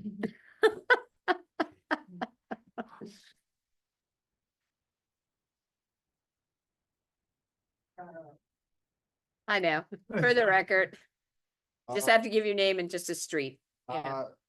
I'm not from here. Okay, That's okay. Sorry. I'm just curious what like this whole meeting is about. Like specifically. well, Is it- the town of Kensington is a municipality, so we're our own government in this little town. And so we are doing the work of the government, which everybody, What do you mean by fence in this? This case? is a house that is replacing a fence. And because the code changed, but they want to continue to keep a 6-foot, we're giving them a variance and allowing them to do it. Okay, it has nothing to do with me specifically? No. Nope. Okay, Nope, all right, just that. no, just replacement of a fence. Yep. Okay. Motion, Sure. I move that we adopt resolution number R-16-2024 to allow variance on the property at 3417 to have a 6-foot fence in the front plane. okay, is there a second? I'll second. All those in favor? Aye. Aye. Okay, thank you very much. Number 2, Okay, resolution number R-17-2024 is a resolution of the Mayor and Town Council of Kensington to adopt the Montgomery County Hazard Mitigation Plan for 2024. So, about every 4 or 5 years, Montgomery County is required to update their hazard mitigation plan. There was, actually an amendment 2 years ago. I'm sorry, they redid it 2 years ago, and there was an amendment in 2024. Montgomery County has asked that we readopt their 2024 hazard mitigation plan. Essentially, what this means is if there was an incident in the town, like a tornado or something like that, what it allows the town to do is piggyback on Montgomery County contractors to, for example, remove debris. We just need to establish like a debris field, and then we'll have access to their contractors, and we're part of any kind of agreements or contractors that they use. okay. Any questions from the council? Any questions from the audience? Okay, could I get a motion? I'm sorry, just, Oh, you got a question? well. It wasn't in the packet, is it? Yeah, It that's what I was. It is. Oh, No, no, well, it the wasn't. FEMA No. plans. are. Oh, the No, FEMA I plan. put the fact sheet in there. The actual document's like 65 pages. I have it, I did send it to you I didn't really see late. it. Yeah, okay. If you want it, I'll send it to you. It's the Montgomery County Hazard Mitigation Plan. And I'll send you the document as soon as I go upstairs. Is it this FEMA planning one or Montgomery County has their own? No, it's the plan that's based on the guidance. Yeah. for the Yeah. different things. Yeah. We have the, So there's like, Yeah, we don't have it. so there's training we sessions. didn't print 60. Yeah, I No, didn't, that's Page fine, but the document. resolution itself, it's only a couple pages, right? yeah. Well, the resolution Oh, is right here. Number 17. No, I know, I, You don't have it? 16 and 18. Can I just see 17 real quick?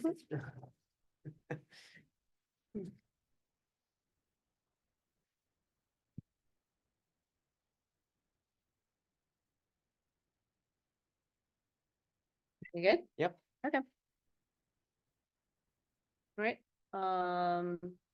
so everybody knows they can get the plan if they want to get the plan? Okay, all right, did we make a motion? No. Okay, can I get a motion? I move that we adopt resolution number R-17-2024 to adopt the Montgomery County Hazard Mitigation Plan for 2024. Is there a second? Second. All those in favor? Aye. The plan, you're gonna have to go online to see the plan. Well, if you give Matt an email, he can send you the link. I can send it to you. Yeah. Send it to you. Okay, number 3. Okay, resolution number R-18-2024 is a resolution of the mayor and town council of Kensington to approve the First Amendment to the purchase agreement with 9323B and 9327 Fraser Avenue LLC to acquire 10528 St. Paul Street to make provision for the continuation of a lease through January 31st, 2025 with current tenant MXD Services LLC to accept the assignment of the lease between 9323B and 9327 Fraser Avenue LLC and MXD Services tenant for the period of November 1st, 2024 through January 31st, 2025, and to approve the form of a second amendment to lease between 9323B and 9327 Fraser Avenue LLC, the landlord, and MXD Services, the tenant, extending the lease through January 31st, 2025. Okay. Do you have any questions? Anybody from the audience have a question? Okay, can we get a motion? Sure, I'll move that we adopt resolution number R-18-2024 as substantially written. I was gonna say, Is there a second? Second.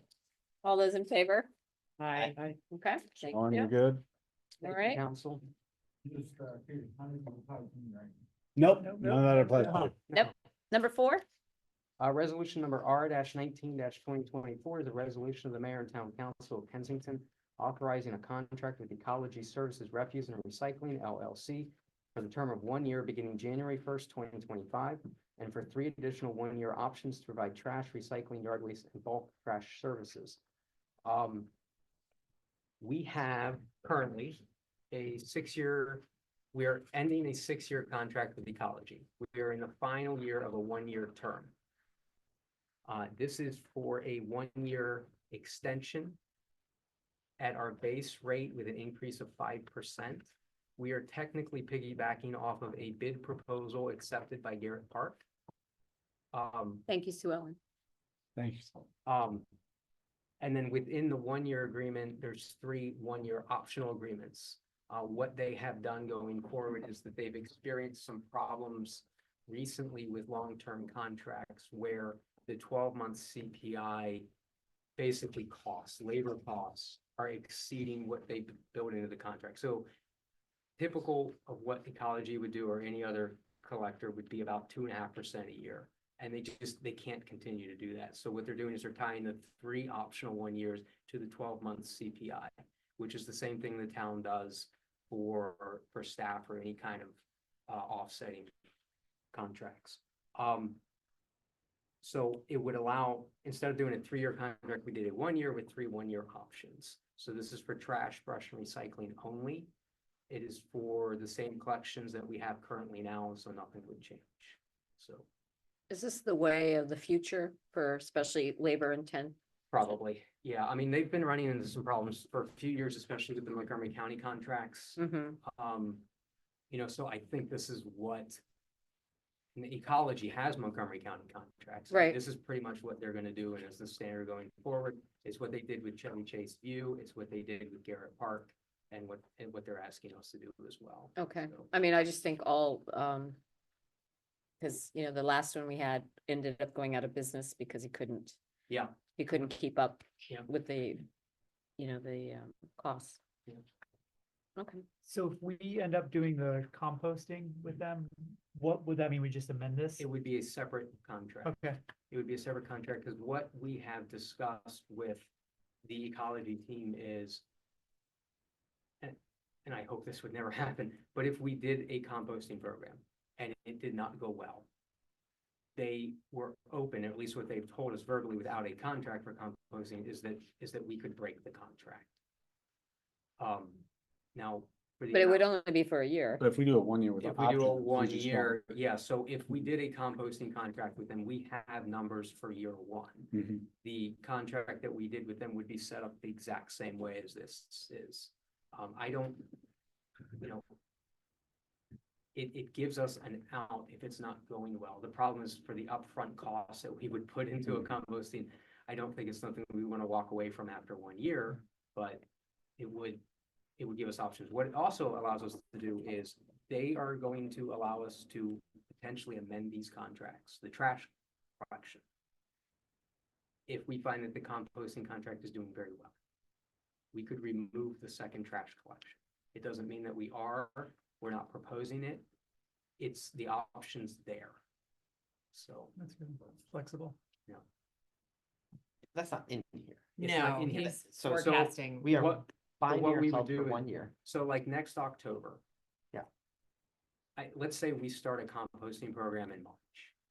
And it's going very well, and we are seeing our second trash collections on Fridays with minimal trash.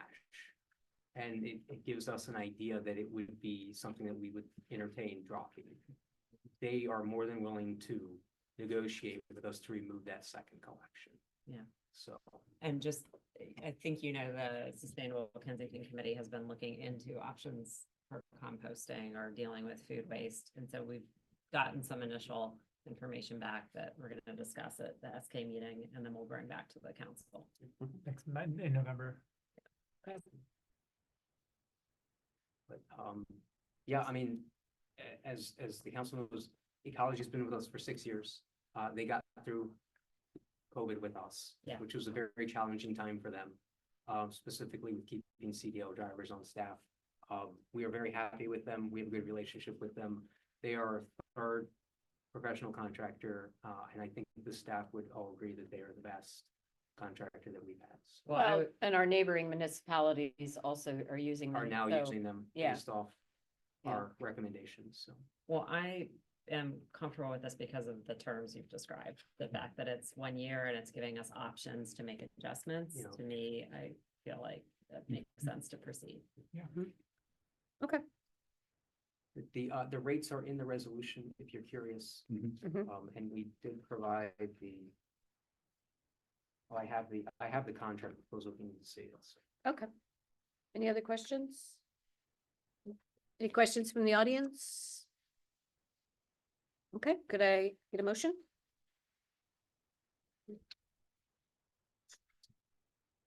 Should I do this one? All right. I move to approve resolution number R-19-2024, authorizing the contract with Ecology Services. Okay, there's a second. Nice second. All those in favor? Aye. Okay, thank you. Thank you, council. Yeah, keep going. So we amended the agenda this evening, to add 2 additional resolutions. R-20-2024 is a resolution of the mayor and council of the town of Kensington authorizing a contract agreement with playground specialists for the purchase and installation of ADA playground equipment and surfacing at St. Paul Park. This funding for this is through the Community Parks and Playground Grant. We are requesting a resolution because technically we are bypassing our bid requirements to use play specs to install the equipment. This is the formal process that we use for the pavilion at St. Paul Park as well. And we just wanted a formal resolution bypassing for play specs to proceed with the project. And this is the one where we'll be reimbursed by the state once we've purchased it, correct? So the awarding, the award from Community Parks and Playground is slightly more than what the bid proposal was. So we are asking that the resolution be adopted not to exceed the CP&P just in case there's some overage or something. And I would defer to Councilmember Crimmins, but there will be a second and third phase of this project. We are discussing this phase 2 with Spring Bilingual to resurface the existing playground area, where they have mentioned that they would help provide some funding for that. And then phase 3 would be to adjust the park slightly so we could get an additional ADA piece of equipment at the park. So those are currently not on the plans, but there are second and third phases to what we're trying to do on ADA. Where does the change out for the mulch occur in the other phase 2? Phase 2. Okay. So Now, do we have to pay for that?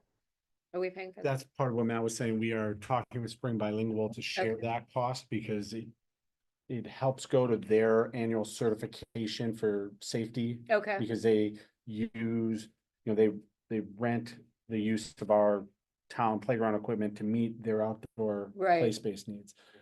Inside of that, the certification that's done annually requires ground cover and impact zones.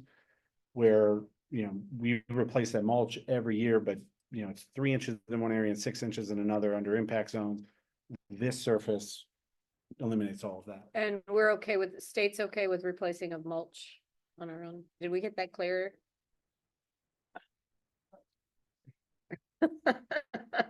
Don't talk back there, They, Susan. they will not give us a grant to make a change to CP&P. grant. Well, I understand that, Unless but the if county- we're paying for it though, Yes. Yes. okay. Yeah. Okay, And that's why we're phasing this, doing a phase as opposed to including it. Okay. within the Phase 1 from the CP&P original grant funds okay, that were awarded July 1st, I believe, or whatever the Okay. formal date is. So. well, add that into the things of improvements that it's We- gonna we be do very need costly. to create the QR codes for the park Mhm. that the council has asked us to do, so we can create those and place them at the park. So it Um, has, Yeah, I'm happy to show anybody. We got the schematic, like the visual designs from Playground Specialist. For phase 1 adds new things. Phase 2 is just replacing the ground cover in the existing. Phase 3 is adding another element, and moving the, this actually doesn't show it, but moving the walking path around a little bit. This is what we would build up QR code, and then we can stake those QR codes around the park so people can just look it up and. Okay, well, they visually have see to it. start phase 1 in what, February, So, March? yeah, what we were told is we did not make their fall schedule. We are like project number 1 for the spring schedule, which is Around February or March, depending on how our winter goes. Okay, it's very exciting. Mhm. Okay. Right, any further questions from the council? No, thank you. Any questions from the audience? Okay, can I get a motion? Yes, I move that we adopt resolution number R-20-2024. Okay, is there a second? A second. All those in favor? Aye. Okay, thank you. Council. All right, number Um, 6. The last resolution we have this evening is resolution number R-21-2024. A resolution of the mayor and council of the town of Kensington authorizing a contract agreement with Rose Brand East for the fabrication and installation of new curtains for the windows and stage within the drill hall at the Kensington Town Hall. This resolution, as the prior resolution, is going to require a extra majority of the vote. We had a difficult time finding a contractor that could do this. We ended up with 2 contacts. The first contact provided us with a price, but it did not meet the requirements of the fire marshal. So we reached back out to the play groups and they recommended this company out of New Jersey. And so we have a proposal for them. We did put a specific line item for this in anticipation in the FY25 budget. But we needed to bring it back for formal approval from the council. If you'd like us to move forward with, this would basically replace the curtains around the windows, the curtain on the stage, and the skirting around the stage. And we would be switching the color to Nice. Bermuda, which is a navy blue, which was approved by both play groups. I assume we're going to take off the $2,000 sales tax on this contract. Yeah, I think there was a miscellaneous one there too, wasn't there? And I need Shirley to call Michael as well because he has the wrong color on the proposal. You're saying you're going to Bermuda. Bermuda, right? Yeah. So we Okay. gotta switch the color on the proposal. So, Okay. Yeah, darker's better. Yeah. Yeah, where does it say the color on the? he has the black on the drapes. Okay, And we were gonna go with the Bermuda color. It's a navy blue. Right. Whoever has the palettes. Oh, Yeah. this miscellaneous charge is for curbside freight. Matt can pick it up in his car. Um, they don't know that we have a That's a- trial or the, forklift. they are gonna remove the existing, if if the council approves, they would remove the existing curtains. All the curtains are down. We are gonna have our paint contractor come in and paint around the windows because they need the curtains off. So really, if this is approved, Shirley's gonna have to kind of work with them, our paint contractor and the play groups to figure out when we can actually do this. There's not a huge window with the play groups coming in. So this might be like after January. Before we can actually move forward, so Well, I know she just put scheduled noise library in there for a for a dance. for a dance. Is there a production timeline? I mean, can they? 2 weeks. Michael told me about 2 weeks. Okay. Yeah.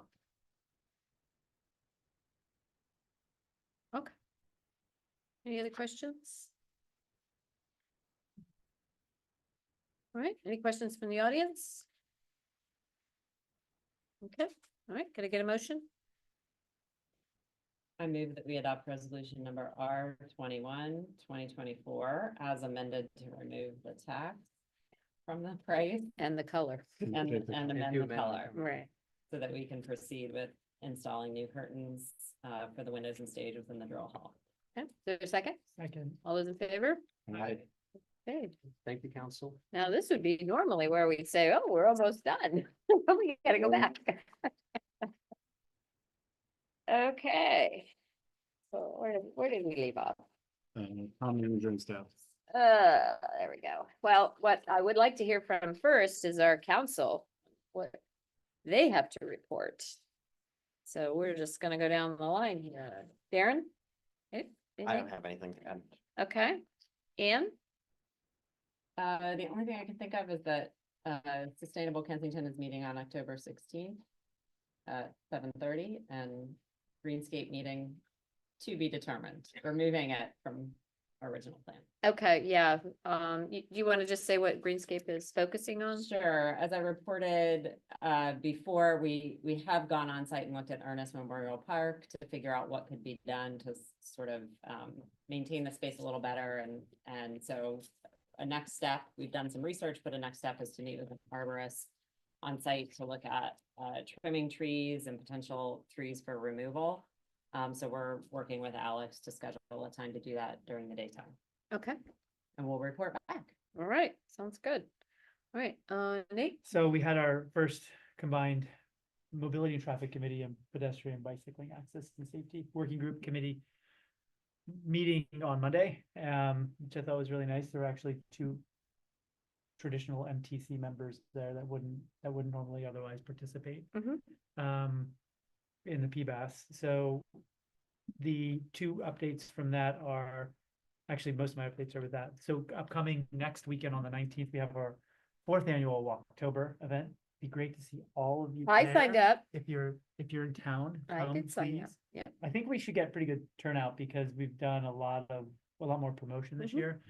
We have a lot of participating businesses for the vouchers, and we've agreed with Carmen's to do a sweet treat at the end where we're splitting the cost with them for anyone who participates. So that should be nice. The MTA grant with, the federal BIPA? grant, the federal grant for the tracks, grade crossing elimination Oh, grant okay. was submitted, I think 2 weeks ago, 3 weeks ago, maybe. Yeah. By MTA on our behalf as a partner. So thank you everyone for agreeing to put that forward. I think Matt said they were really grateful for the council for Mhm. offering the match. So we'll find out in the spring on that. We'll have an SHA call next week. Yes. So Yeah. that will be good to kind of get on the same page with them, back on the same page with them, because some things have been happening around town that we haven't been on the same page with them on. Yeah, they haven't, he did not hear back from I've not heard from back her yet. regarding the Uh, Connecticut Avenue. So we emailed our assistant district engineer to clarify the paving Yeah. on Connecticut Avenue, and I haven't heard back. Did you measure it? Yes, it is 10.5, 11, and 11. Okay, Yeah. all right. And it's just from they did From not Plank. redo, well, yeah, they just went just beyond Warner, but they didn't, and then they went up to Knowles, but they didn't go past the crosswalk. Yeah, So the issue was they repaved it, but didn't take into consideration the recommendations that are in the BIPA plan. Yeah, To, but I don't even know why they repaved it. I don't think Chen Yun knows why they I repaved don't, it. I mean, I can't figure, I was telling the mayor, whether it was an emergency or maybe they had leftover asphalt They're from like, another let's just, paving job. let's just do this part of The Connecticut. seams are not even, so I'm curious to see the response. Maybe it wasn't. Cause I'm not even sure the pothole had been actually reported. Yeah. Don't know. So, yeah, so we'll get to the bottom of it, I'm sure, when we meet with her, maybe next week. And last but not least, I went to the Kensington Parkwood Elementary School Oh, how'd that go? Walkshed Yeah. event last night, which was soliciting, it was the county soliciting feedback on their recommendations from the 2019 study on the 1 mile radius walkshed, which doesn't include any of the town at all. But it was interesting, mostly recommending sidewalk improvements. I raised the point that they should be considering also crossings at key intersections. And I think they'll take that up, but it was nice. Leslie Olson came, and there were probably like 15 people there. Good. Good. All right, Connor? The last month has been several of the listening sessions around attainable housing. They're all online, you can rewatch them. In conversations with a couple of county council members before and after, they really are trying to digest all of the options in the plan. But I thought what was interesting was hearing several of them realize that the numbers that are being thrown around for the number of units of houses that in total are needed and what that would mean on a per year basis, and what is proposed in AHS, that it's a tool, it is not a solution. And that's why the more they look, that they're really trying to look at all aspects of zoning to help increase housing production. And so the biggest thing I can stress is if you have strong feelings, just, there's ample ways to communicate them to the county council. They're continuing to take emails, questions, and feedback that will lead into our session on the 15th that we spoke about earlier. Second would be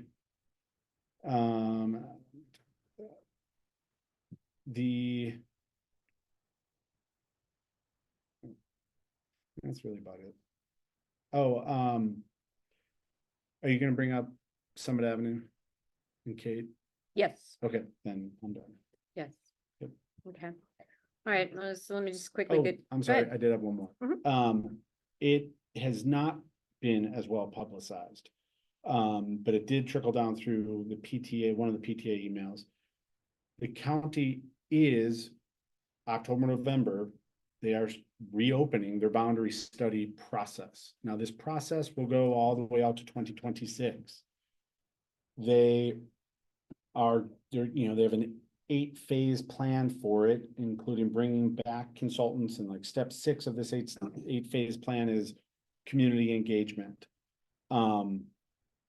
But they, of like the 31 clusters, they are expecting to redo boundaries for 25 of them. Those proposals would be out on or around late 25 to March of 26.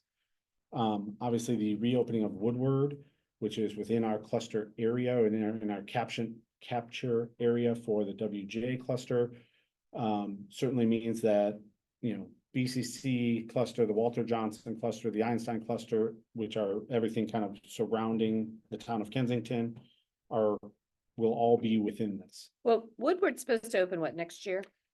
Next school year?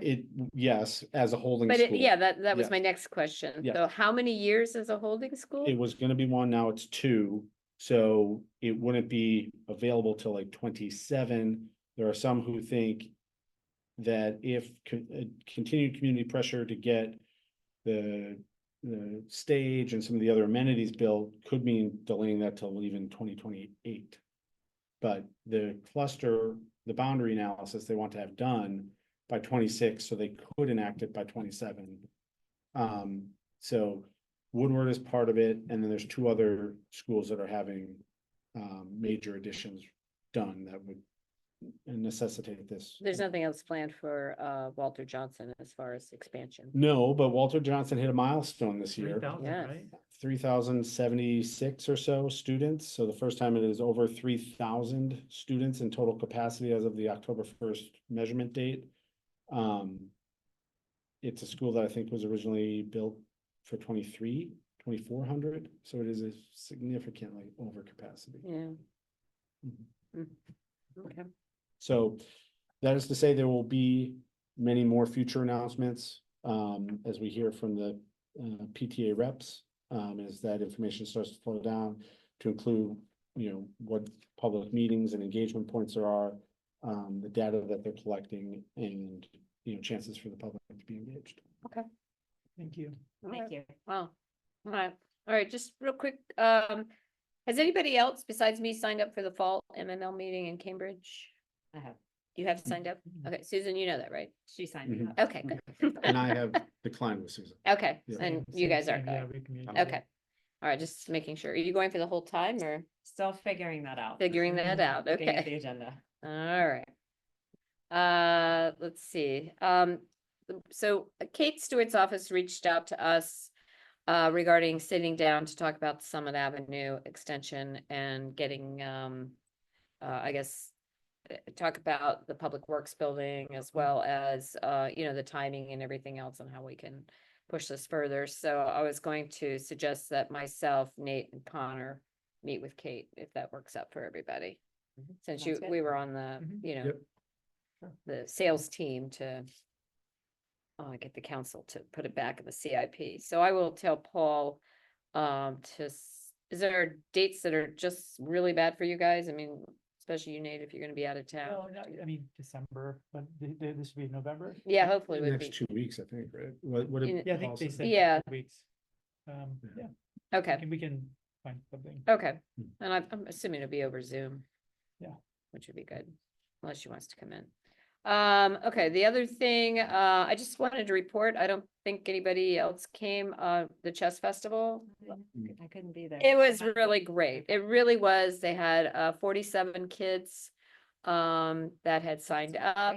Great. 9 more they added to that day. They played 151 games. There were about 17 kids that had signed up but didn't come, but it was, I mean, having the perfect weather really helped. A good But turnout it for was a first good time. turnout for first time, and the gentleman that organized it was very pleased. So, but I missed the trophy thing, but the trophies apparently, Ellie was shocked. They were as big as the ones they give out for the car show. So every parent was like, oh my God, where am I gonna put that?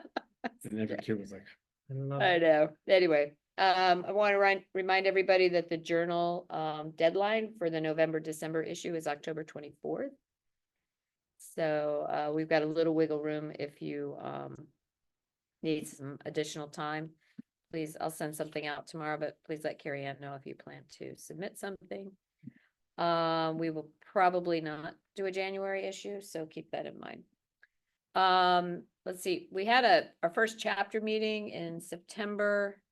Darren, do you have any idea when they're gonna put out the calendar for their meetings, upcoming meetings? I mean, technically, we should be meeting next Thursday. I've not gotten it. It's not Okay. from there. I mean, but it's fairly, Well, the big meetings are when we meet with the county council and we Mhm. meet with the county executive. So I will make sure when that comes out that you guys, Yeah. see that, because those are important meetings. Let's see, we know that the Carmen's opening is Friday at 3:00. Grand. Grand, I know, Ribbon but cutting. yes, grand. Ribbon cutting, yeah. Has anybody had one yet besides me? A lot of people in my family have. I've actually had 2. that's good. Knock on, I'm saving. Yeah, go on. saving it for Okay. All right, Disclosure. I paid for them myself. I paid my own ice cream, okay? Is anybody available on Sunday at 1:45 to be at Temple Emmanuel for the Spirit Club event? Jamie Raskin will be there. I am not gonna be there. I can tell her nobody is available. We have, I will be at Lambeau Field. Wow, when you said you weren't available on Monday, now I know why. Mm. Well, I'll be at M&T Stadium, so. Let's see who I'll comes be out I'll victorious. be at the Adventist Health Center Stadium. at 5 o'clock. Ooh, okay, so nobody on this side's available? All right, I will let her know that we'll be passing, that's fine, It'll be in the Wheaton Gym. I know. And, the last thing I wanna bring up, did you just see Carol? Have you seen that Carol's back? I did. Good, good, I'm Chance so to glad, meet her, the woman in the apartment that got attacked by the Good, dog, yeah, she's good. back in town, Terrific. so it's really good to see her. So, and I think that's all I got. Okay, so we've gotten down to that. So now we can go to the town manager and staff. Matt, Really quick, Oh. we got some disappointing news from the State Highway Administration the other morning. The Connecticut Avenue MD 185 ADA sidewalk improvement project has been delayed. It was cut. this is the one in front of Steve Cohen's, it's on the Armory. The project was cut from the budget. They are stating FY 28 now. FY 28, so Mayor and I were discussing the major area is right in front of Steve Cohen's house. So what I think we'll do is just have our contractor go in and put a back curb and a railing in there, and then let the state come in and finish the rest of the project in FY 28. Because really the only safety issue is right in front of Steve's house. You know, we have the engineering design. It's not like Jack's team can't do it. So we'll just go ahead and put a back curb in, put up a railing and create a safe zone there for passage on the sidewalk. And then when the state's ready, to proceed with the rest of the project, you know, in FY 28, they can, so, Okay. yeah. Number 2, Mayor Furman brought up a sidewalk location. With the new Crossroads of Kensington property coming open, you know, we're anticipating a lot of foot traffic, specifically from Brookwood School to go up there. And instead of trying to cross Howard Avenue at Connecticut, where the sight lines are not great, Yeah. they're bad. Mayor Furman recommended that we put a sidewalk on the north side of Howard Avenue between Connecticut Avenue and Armory. We haven't walked it yet, but looking at the aerial, it looks like you something. have an we idea? Pretty can- narrow, but it should be there. I think we recommended it too for our It- walkability. on It is not in the town right away. We would be putting the sidewalk on CSX right. We have a little bit of right of way. But it's been done before. Yeah. By the county. Mhm. And Connor has a picture. Yeah. So we'll walk it with That's a picture. Jack. It's a little tricky as you get to the top because of the guardrail that's there. Yep. Yeah. But that is a horrible, horrible intersection. And when it was mentioned to me that, oh, the girls are so excited about going up there for lunch, it was like, oh my God, Mhm. that is, and it's not just the Brookwood girls, obviously. There'll be a lot of people Yeah. walking up there. If we're gonna do it, Yeah. why don't we just extend it as far as we can down Howard? Well, The we can't- problem is you can't, The brick. The the wall. brick wall's in the way. Yeah, I know, but it's not, doesn't stop at Armory, does it? Yeah, Yeah. Oh, okay. Yeah, I it thought does. stopped So, at, And The then bigger cross issue, here. the bigger Wow. issue we're gonna have is with the connection point with the existing ramp at Connecticut. You know, we're gonna have Joe Kuchar look at the intersection to see if we can shift it slightly and maybe bring, I don't know, we need to walk it. I'm pretty sure we can get a sidewalk. There's gonna be no tree box. The sidewalk's gonna be right on the curb. It's gonna be a 4-foot sidewalk. I don't know if we can get a 5. There's gonna be some trees taken down. there's 2 puny little plum trees and then a yew. And then we'll replant. Sure. But, you know, just looking at it, it's an easy project for us at a reasonable cost for what we would get out of it for the public, so. I think it makes a lot of sense. Could you also incorporate adding a bench at the ride-on stop there? Yeah, Because the people. Yeah, they're standing in the they're grass. Standing in the grass, always, Dumbest thing, it's just not very conducive for mid-block. transit riders. Yeah. let me walk it and just make sure we can There's do everything. room, Okay. yeah. Yeah, there is All right. room. This is gonna But be yeah, no, you need to beneficial. walk Okay. it, but I'd like you to Yeah. include that in Yeah. your planning if possible. Okay. it'll be beneficial too for if we get the separated side. There would be another connection bridge. point, yeah. Mhm. So, we'll walk it. We still have to mill and pave that intersection from the sidewalk that we did earlier this year. It's a different team. It's a concrete team that would do this. It's not a paved team. But if we walk it and it looks good, maybe before the end of the calendar year. So Great. it's a small job for them, as long as there's no utilities in the way.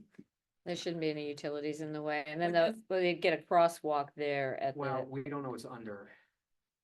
oh, I don't That's- dig that Are deep. you talking about a crosswalk at Howard? And, Howard and Armory? Armory, We would put that's where you have to end the sidewalk. yeah, we would put a crosswalk at Howard and Armory. Yeah. good. And there's good visual there I of think seeing that's- cars It's coming, all very good. yeah. Well, maybe, I mean, even for, you know, if you decide to walk up to Marathon Deli, I mean, that intersection is just, everybody who goes up, they're all looking to the left, waiting, making sure there's nobody's coming. They're not looking for pedestrians. Yeah. They're not looking for them at all. Whenever we do our walk. Yeah. For the. Scary Walk spot. River and Well, and if they're everything else. backed up, then you go to cross and all the people making a left onto Howard, they're just all trying to feed into it and they're not paying any attention to pedestrians either. It's just it's a miserable intersection. I'll let you know if we can't proceed. Mhm. Okay. Otherwise, You'll just go ahead and move forward with it. yeah, we'll see if we can get Jack's team in here soon Yeah, to do that, so. yeah, it's gonna be a little tight there where the metal bumper thing is, but anyway. Okay. Anybody have any questions with the town manager report? Okay, I don't see anything. All right, so gee, are we through this whole thing now? Well. What? Public appearances. Oh, public appearances, okay. I forgot. I thought we'd already done that at 8 o'clock. Okay, so the last item on the agenda is public appearances. It's your opportunity to bring up anything that's on your mind that is not on the agenda.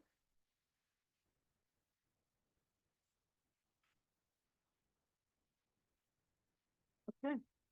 I'm not seeing any hands. So I think we can make a motion to adjourn after I just say one thing, which is our next meeting will be November 13th at 7 p.m. 6:30. Oh, it's 6:30, sir. I'm looking in the thing. Yep, I know, 6:30. At 6:30. Okay, so we will start that meeting with a listening session. Okay. All right, can I get a motion to adjourn? Move to adjourn. Is there a second? I'll second. All those in favor? Aye. Aye. Okay, thank you. Thank you. Thank you, Council. All right.